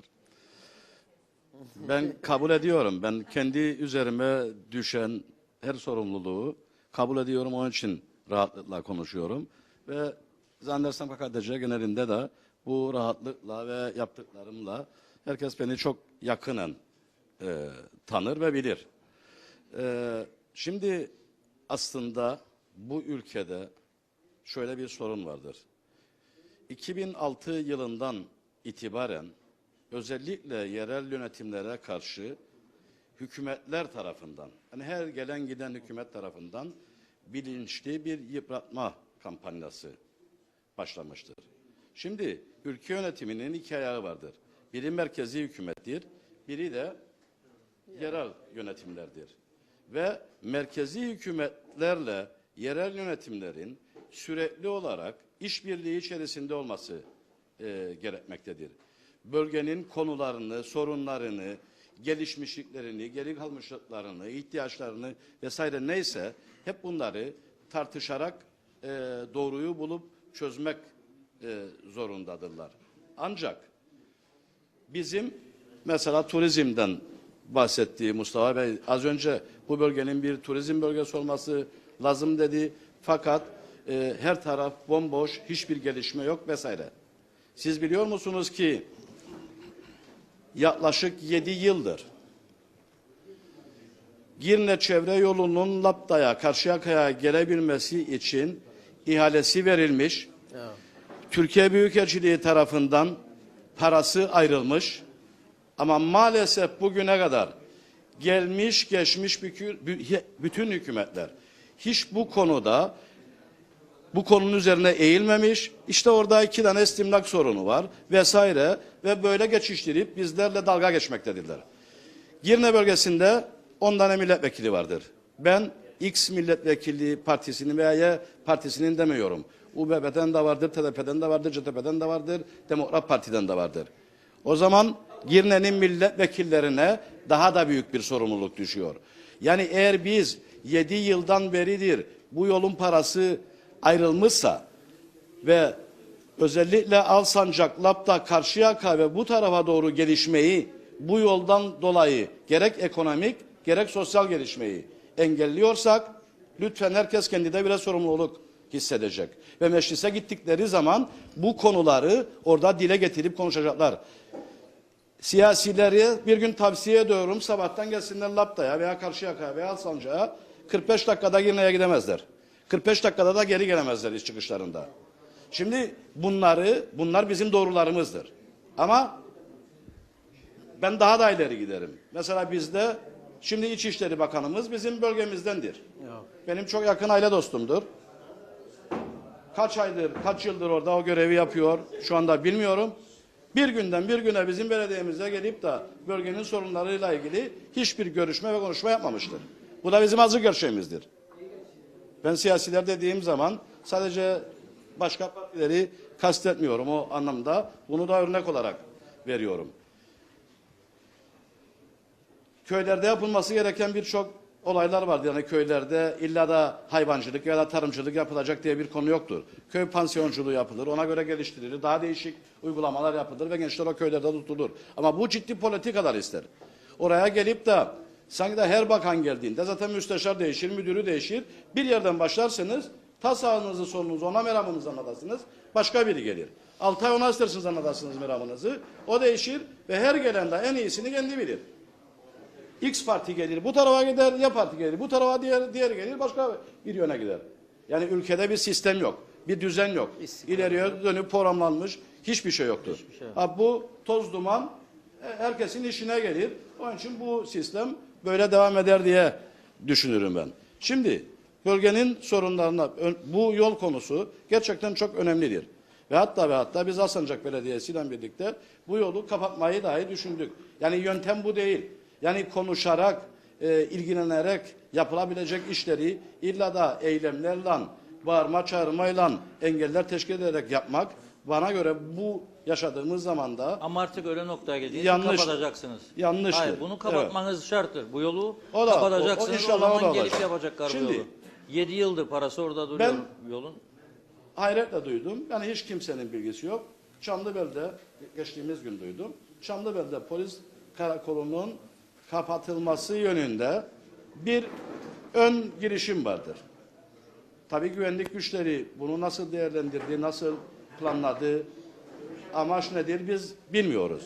Ama biz belediye olarak özellikle bu bölgede polis karakolunun kalmasından yanayız ve bu yönde de biz bölge halkının en büyük destekçisiyiz. 3 gün önce bizden itfaiye araçları için garaj talebinde bulundular. Nereye yapabilirler, nasıl yapabilirler diye. Biz orası güçlenecek diye düşünürken ve itfaiyenin de oraya geleceğini düşünürken diğer bir taraftan duyduk ki işte polis karakolu maalesef kapatılıyormuş. Bu da bir gerçektir. Şimdi ben tabii nasıl bir sistemde bunu aşarlar o onların bileceği iş. Ben onların yöntemlerine karışmıyorum. Ama mevcut sistemde de Lapta karakolundaki polis ekibi sadece Lapta, Karşıyaka ve Alsancak'a dahi bakamıyor. Bir de burası çıkacak şimdi. Yani bir de burası kapatılıp da o da merkezi bir yere gelirse tabii ön tedbir alındı mı alınmadı mı ben o yönünde değilim. Evet. Ama polis karakolunun burada kalması lazım. Hızlanalım birazcık başka. Hızlanıyorum. Bu bölgenin ciddi bir sorunu da emirnameler konusudur. Emirnamelerle özellikle Tepebaşı, Akdeniz ve Sadrazamköy'e kadar olan bölgeler koruma altına alınmıştır ve yapılaşmalar engellenmiştir. Biz orman alanları içerisindeki yapılaşmaların yapılmasına tabii ki biz de karşıyız. Ama en azından tepe başında ana yol güzergahının alt kısımları bütün o arazilerde geçmişte inşaat ruhsatı almış insanlar vardır. Şu anda orada inşaat ruhsatı alamazlar. Ve arkadaşların dediği gibi işte 200 dönüm, 100 dönüm araziler çok ucuz maliyetlere satılıyor ve el değiştiriyor, yabancılara gidiyor. Onun için Sadrazamköy'den bu bölgeye kadar olan bu emirnamelerde iyileştirme yapılması gerekir diye düşünüyorum. Bir de bunu demeden geçemeyeceğim. Güner Bey'in bir açıklaması oldu. Dedi ki sonucu ne olacaksa olacak dedi. Benim oyum evettir dedi. Herkes bu ülkede bir anlaşmanın olmasını ister. Ama sonucu ne olursa olsun diye bir anlaşmayı da hiçbir Kıbrıs Türk'ünün istediğine inanmıyorum ben. Evet. Fakat ben Güner Bey'i çok yakından tanırım. Kim olduğunu, nasıl düşündüğünü de bilirim. Ancak bu gece bunu dile getirmesinin nedeni de işte gelen hükümetlerin yarattıkları sıkıntılardır. Yani sıkıntıları çözmek yerine sıkıntılar üzerine sıkıntılar koyarak insanları belli bir bunalıma getirmektedirler ve artık doğal olarak halkta ne olacaksa olsun der, başımıza ne gelecekse gelsin, onu çekelim der. O bakımdan belki de bütün bu olumsuzluklarda ben şöyle değerlendiririm. Belki de bunlar bir başka şeylere ön hazırlıklardır. Geçtiğimiz günlerde Karaağaç'ta yaşanan o trafik kazasında ben kendilerine başsağlığı diliyorum, ailelerine sabırlar diliyorum. Fakat bu olayların da sanki bu derecede büyütülerek başka kulvarlara çekilmesini de ben yanlış değerlendiriyorum. Bu da benim düşüncemdir. Bana göre bu da Kıbrıs konusuyla alakalıdır. Hiç kimse kimsenin üzerinden siyaset yapmasın. Peki. Herkes bu görevlere geldi, gitti. Hiç kimsesi bir şey yapmadı. Bu ülkede karayolları var mı? Yoktur. Bu ülkede su dairesi var mı? Yoktur. Bu ülkede ne var? Aslında bu ülkede hiçbir şey yoktur. Biz birbirimizi kandırıyoruz ve hükümetçilik oynuyoruz. Onun için artık hükümet edenlerin de ayaklarının yere basması lazımdır ve bu halkın yararına doğruları öne çıkararak halkın faydasına, ülkenin gelişmesine yönelik bazı çabalar içine girmeleridir diye düşünüyorum. Sağ olun. Şimdi herhalde başka söz alacak olan yok. Siyasetçilere de verelim. Son 15-20 dakikamız var. Çok hızlı kullanacağız zamanı. Buyurun siz başlayın. Ben arkamı dönmemek için. Buradan yapmayın. Ben bugün ilk defa Çamlıbel'e geldim ama daha önce bu bölgeye olan aşiramdan dolayı, daha doğrusu Kuzey Kıbrıs Türk Cumhuriyeti'nin her noktasını sevdiğim için bugün Çamlıbel'de insanlarımızla buluştuğu için Diyalog TV çalışanlarına teşekkür ediyorum. 2 gün önce de İstanbul'da Anavatan Türkiye'mizdeki o kahpe terörünü de kınıyor, başsağlığı diliyorum. Dinlediğimiz şikayetler 40 yıl önce de aynıydı, bugün de aynı. Ancak baktığımız zaman en basiti kulüp gençlikle ilgili şikayetler var. Geçtiğimiz aylarda ki herhalde hükümet yılbaşından sonra mutlaka koordinasyon ofisini hayata geçirecek.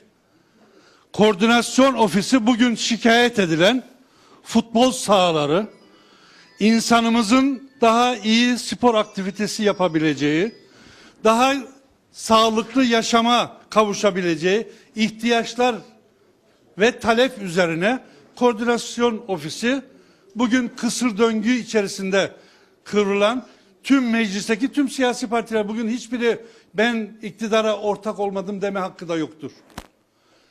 Bugün mevcut 4 siyasi partinin kökenine baktığımız zaman ki TDP, yok ben TDP'yken olmadım diyebilir. Toplumcu Kurtuluş Partisi de 1998'den sonra da Ulusal Birlik Partisi koalisyon ortağı olmuş. Bu ülkenin daha sağlıklı, daha çağdaş bir noktaya gitmesinin sorumluluk almıştır. Becerdiler, becermediler, becermiş olsalardı bugün bu şikayetler olmazdı. Şöyle bakıyorum, hayvancılığın şikayetine bakıyorum. Burada üretime en büyük darbe ithalatla yapılıyor. Üretim esasında az, şu anda bizim üretmiş olduğumuz üretim, hayvancılığın, hayvansal ürünleri konusuna baktığımız zaman gerçekten üretim Kıbrıs nüfusuna yetebilecek kadar değil. Ama siyasi partilerin tamamı, bakın altını çizerek söylüyorum, ben de bir siyasi partinin mensubuyum. siyasi partilerin tamamı gelmiş geçmiş hepsi de bu ithalat rejimine bir türlü dur diyemedi. Dur diyebilecek kadar yürekli olamadılar.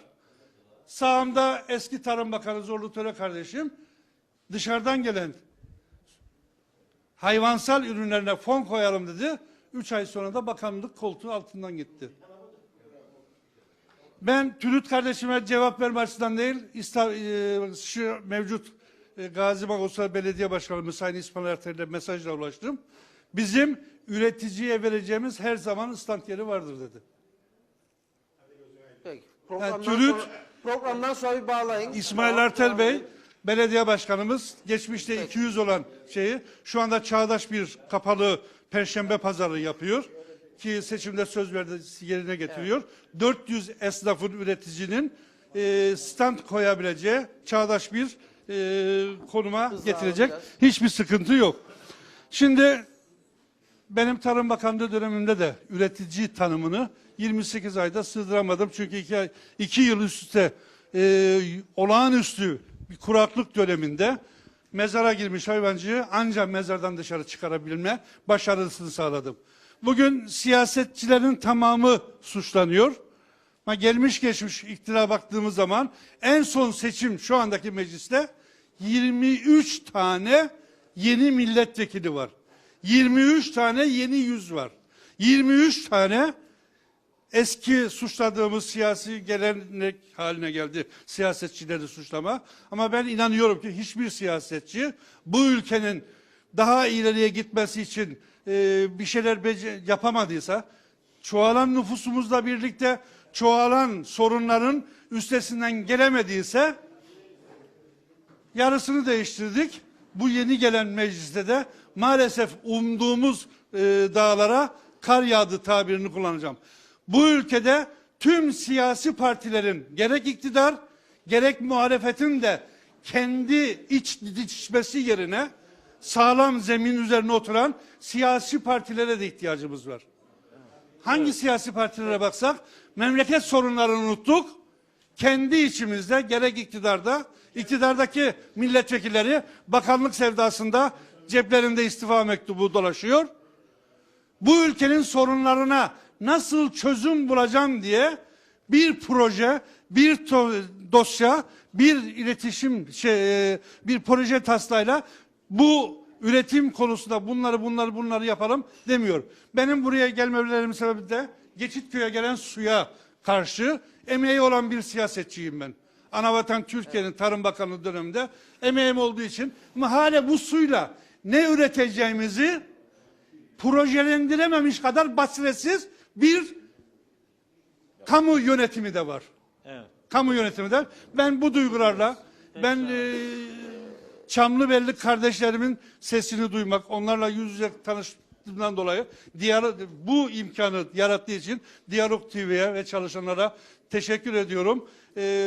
Kuzey Kıbrıs Türk Cumhuriyeti'nde geçtiğimiz Karaağaç'taki merhum o kötü trafik kazasından dolayı ailelere tekrar başsağlığı diliyorum. İnşallah yoğun bakımdaki çocuğumuz da gencimiz sağlığına kavuşur. Ben bu duygularla Kuzey Kıbrıs Türk Cumhuriyeti tüm yaşayanlara sağlıklı, mutlu ve huzurlu günler diliyorum. Yeni yılı da bu vesilede 2017'nin olsun diye. Bak buyurun yani hızlıca bitirmemiz lazım. Çok kısaca gitmiş Sonra abi. size de tabii Yani mutlaka. çok kısaca. Evet, Diyalog TV'ye öncelikle teşekkür ediyorum. Tabii ki bu hafta yerli üretim tüketim haftasıdır arkadaşlar. Dolayısıyla herkes yerli üretim tüketmelidir. Çünkü yerli üretim daha kalitelidir, daha niteliklidir, daha hijyendir ve daha tazedir. Biz ithal ürünlere karşı yerli ürün varsa ithal ürünleri almayalım. Yani muadili ithal ürünleri almayalım. Ben zamanında böyle bir politika yürütmeye çalıştım. Amansız bir savaş açtılar benim aleyhime ama aynı kafam devam ediyor. Yani ben ülkemi seviyorum, üreticiyi seviyorum, yatırımcıyı seviyorum. O zaman da uğraştık. Sıfır faizli krediler gelsin ülkeye, düşük faizli krediler gelsin bu ülkeye ve getirdik de Tarım Bakanlığı döneminde getirdik. Ama bunlar yeterli mi? Yetersizdir. Ama dünyanın her yerinde küçük ve orta ölçekli işletmeler büyük işletmelere karşı korunur. Küçük ve orta işletmeler daha fazla desteklenir. Bizim ülkemizde maalesef bunlar yapılmıyor. Dolayısıyla ev ekonomisini de güçlendirecek şekilde arkadaşım az önce şikayet etti Sadrazamköy'de ev ekonomisini güçlendirme diye bir projeler vardır. Başka ülkelerde kırsal kesimde özellikle yani mesela tavukçuluk teşvik etme veya küçükbaş hayvan beslemeyi teşvik etme veya bir tane iki tane sağmal inek tutmayı teşvik etme başka ülkelerde var. Bizde ne yapılmıyor? Bunların yapılması gerekir. Yani bunlar projelerle yapılabilecek şeylerdir. Birçok altyapı sorunlarımız vardır. Özellikle karayollarında ciddi problemlerimiz vardır. Ama Allah'a şükür bakın bu bölgeye Çamlıbel'in yanına bir su geldi. Geçitköy. 12 yıl önce Çamlıbel Rumlara veriliyordu. Çamlıbel Mirtu oluyordu arkadaşlar. Yılmazköy, Ozanköy, Ozanköy, Ozan, Şirinevler, Kozanköy, evet. Kozanköy, Şirinevler, Alemdağ, Yılmazköy.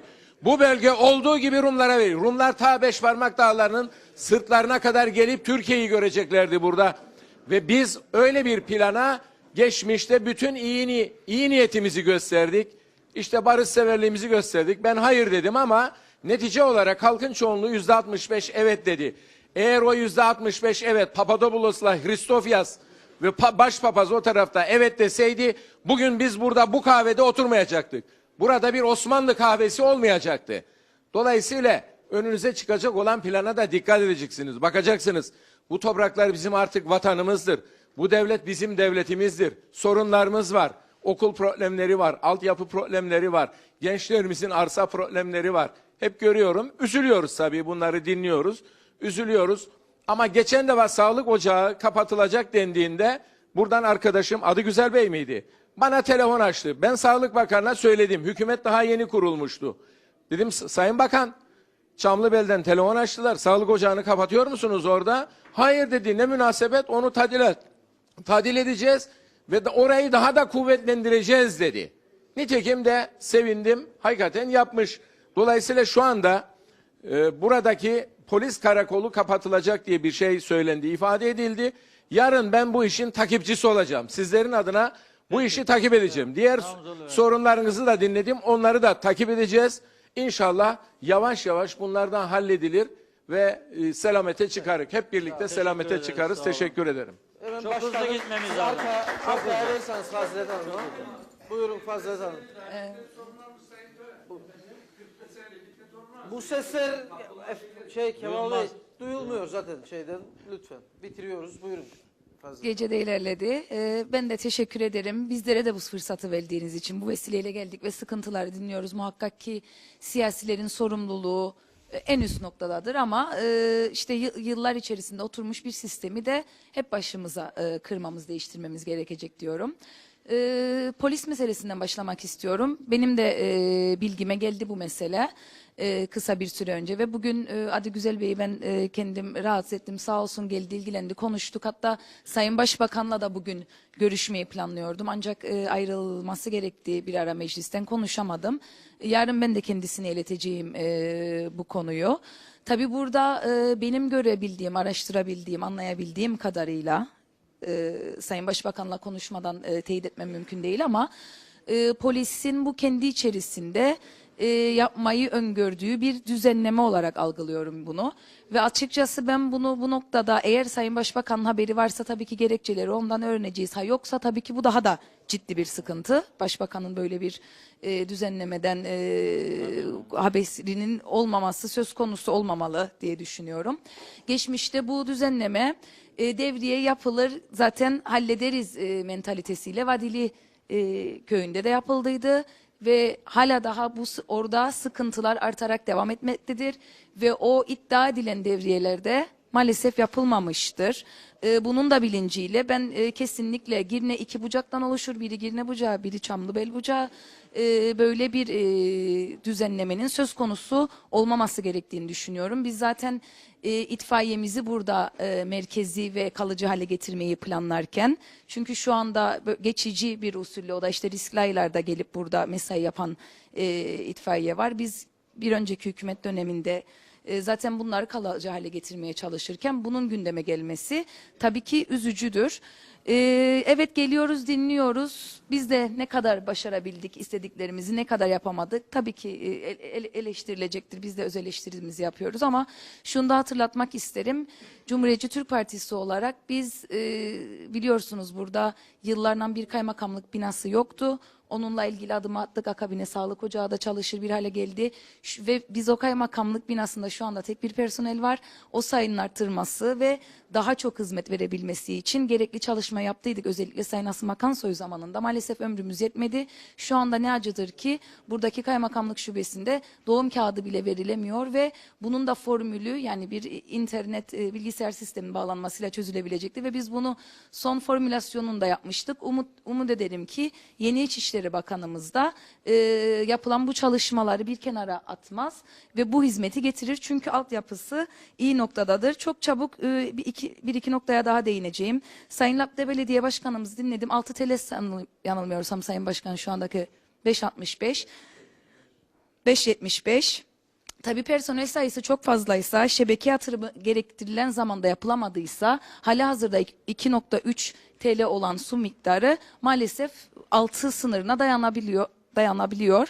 Yani burada siyasiler merkezi hükümetin sıkıntılar, eksikliklerini muhakkak ki belediye başkanlarımız ifade edecek. Ama benim personel sayım, benim şebekeme bugüne kadar yapmam gereken katkım neydi, yaptığım zamanındayı da sanırım yerel yönetimlerimizin de bu öz eleştiriyi kendilerine yapmalar lazım. Çünkü bugün Dikmen'de aynı su, ki mesafe olarak da daha uzak malumunuzdur ve daha sıkıntılıdır en azından Lapta bölgesine kıyasla, 4,5'lu 4'e düştü.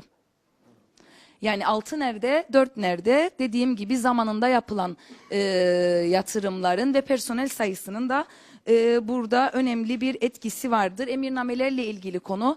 Ben şunu söyleyeyim kendi açımdan ve partim adına da, bu emirname işi artık oyuncağa döndü bu ülkede.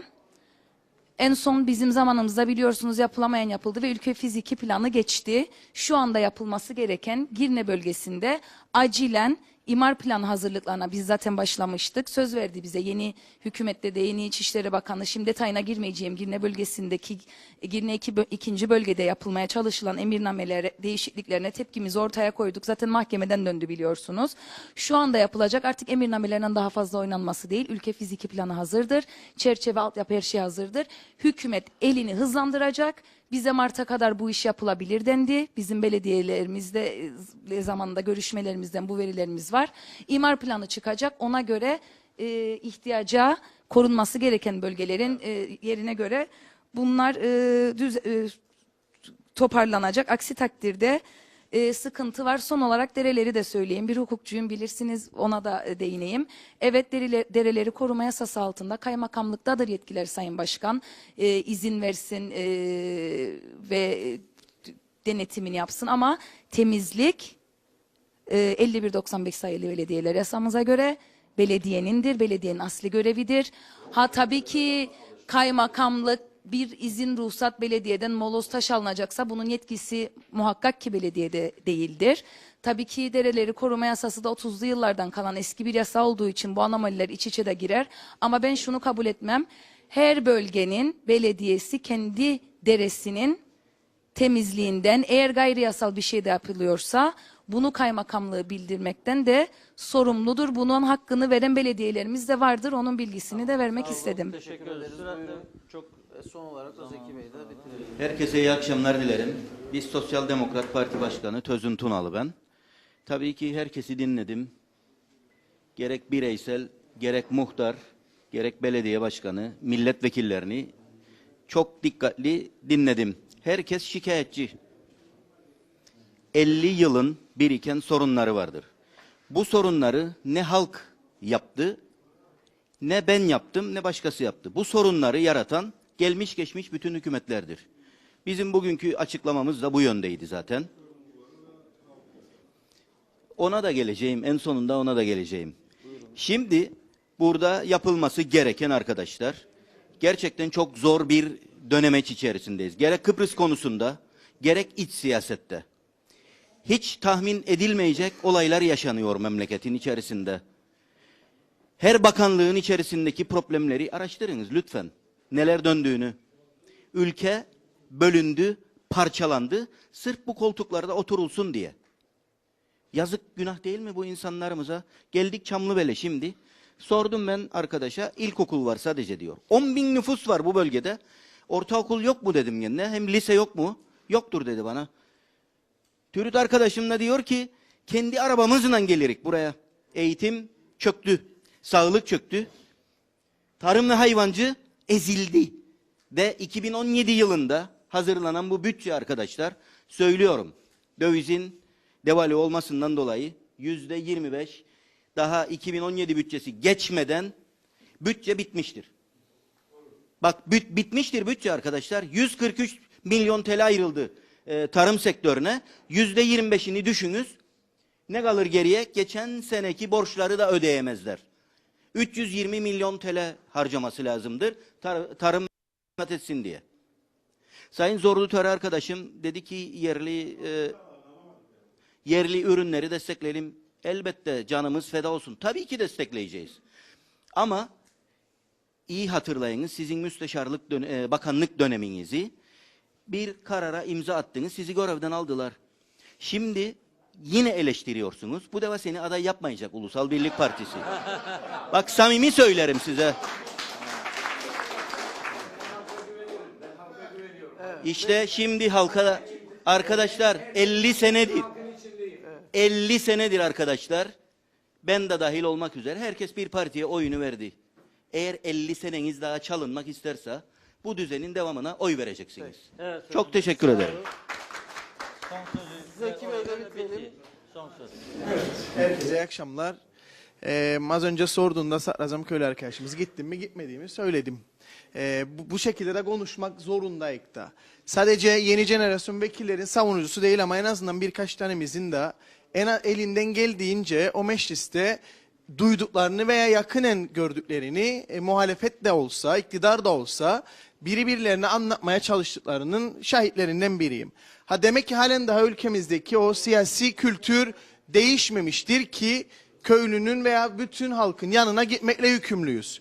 Gezmek zorundayız. Demek ki halen daha mesaimizi meclis değil dışarıda yapmakla yükümlüyük ki daha çok bilgi edinebilelim.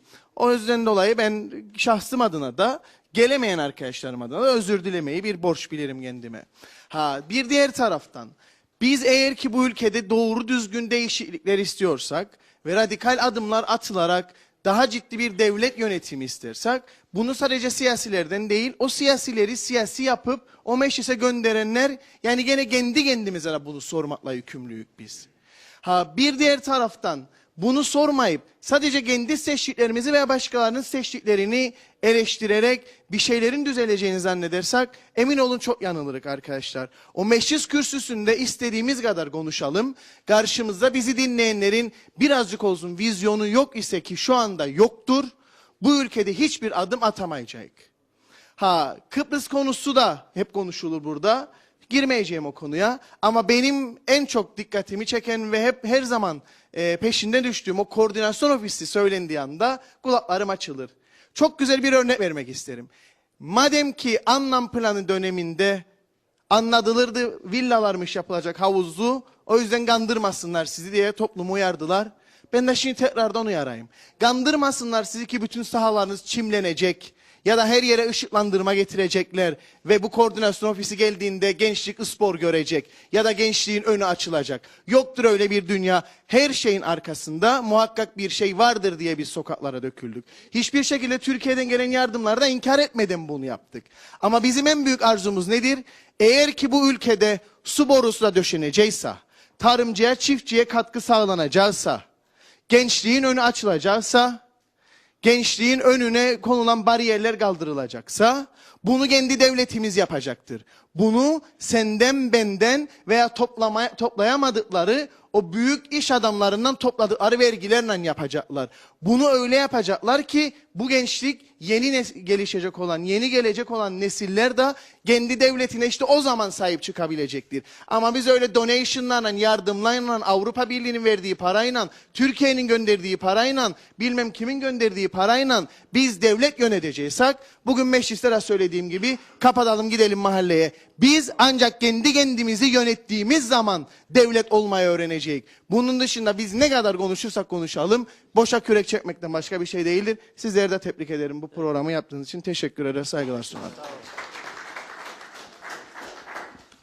Evet, çok teşekkür ediyoruz tüm katılanlara. Biz gezmeye devam edeceğiz köyleri. Sorunlar genellikle 3 aşağı 5 yukarı her yerde aynıdır. Sorunların temelinde ülkede plansızlık, programsızlık vardır. Ciddiyetsizlik var, sorumsuzluk var. Bunu her yerde görüyoruz. Basit basit sorunlar çözümlenemiyor. Para var, para olduğu halde gene çözümlenemiyor. Sayın Başkan'ın söylediği bu yol meselesi çok somut bir örnektir. Muhtarımızın söylediği 3,5 kilometrelik su borusu, asbestli borular somut bir örnektir. Parası var ama basit bir projenin hazırlanması 1 yıl gibi bir sürede yapılamıyorsa demek ki sorun vardır. Biz bunları irdelemeye, yetkilileri uyarmaya devam edeceğiz. Demokratik bir ülkedeyiz. Demokrasi çalışmaya devam edecek. Uyararak yetkilileri görev yapmaya teşvik edeceğiz. Bizim görevimiz de bu. Çok teşekkür ediyoruz. Aytu arkadaşım, önümüzdeki haftayı da açıklayarak programı kapatıyoruz. Evet, bugün Halk Meclisi'ni Çamlıbel'de gerçekleştirdik. Çok da güzel oldu. Güzel bir katılım da vardı. Umarım sorunların çözümü noktasında hızlı adımlar atılır. Haftaya Alayköy'de spor kulübünde birlikte olacağız. Yine o bölgenin insanının sesi olmaya çalışacağız. Tabii ekranlardan da canlı olarak Diyalog TV'den yine yayınlarımız devam edecek. Haftaya tekrar görüşmek üzere diyelim. Herkese iyi akşamlar. İyi akşamlar.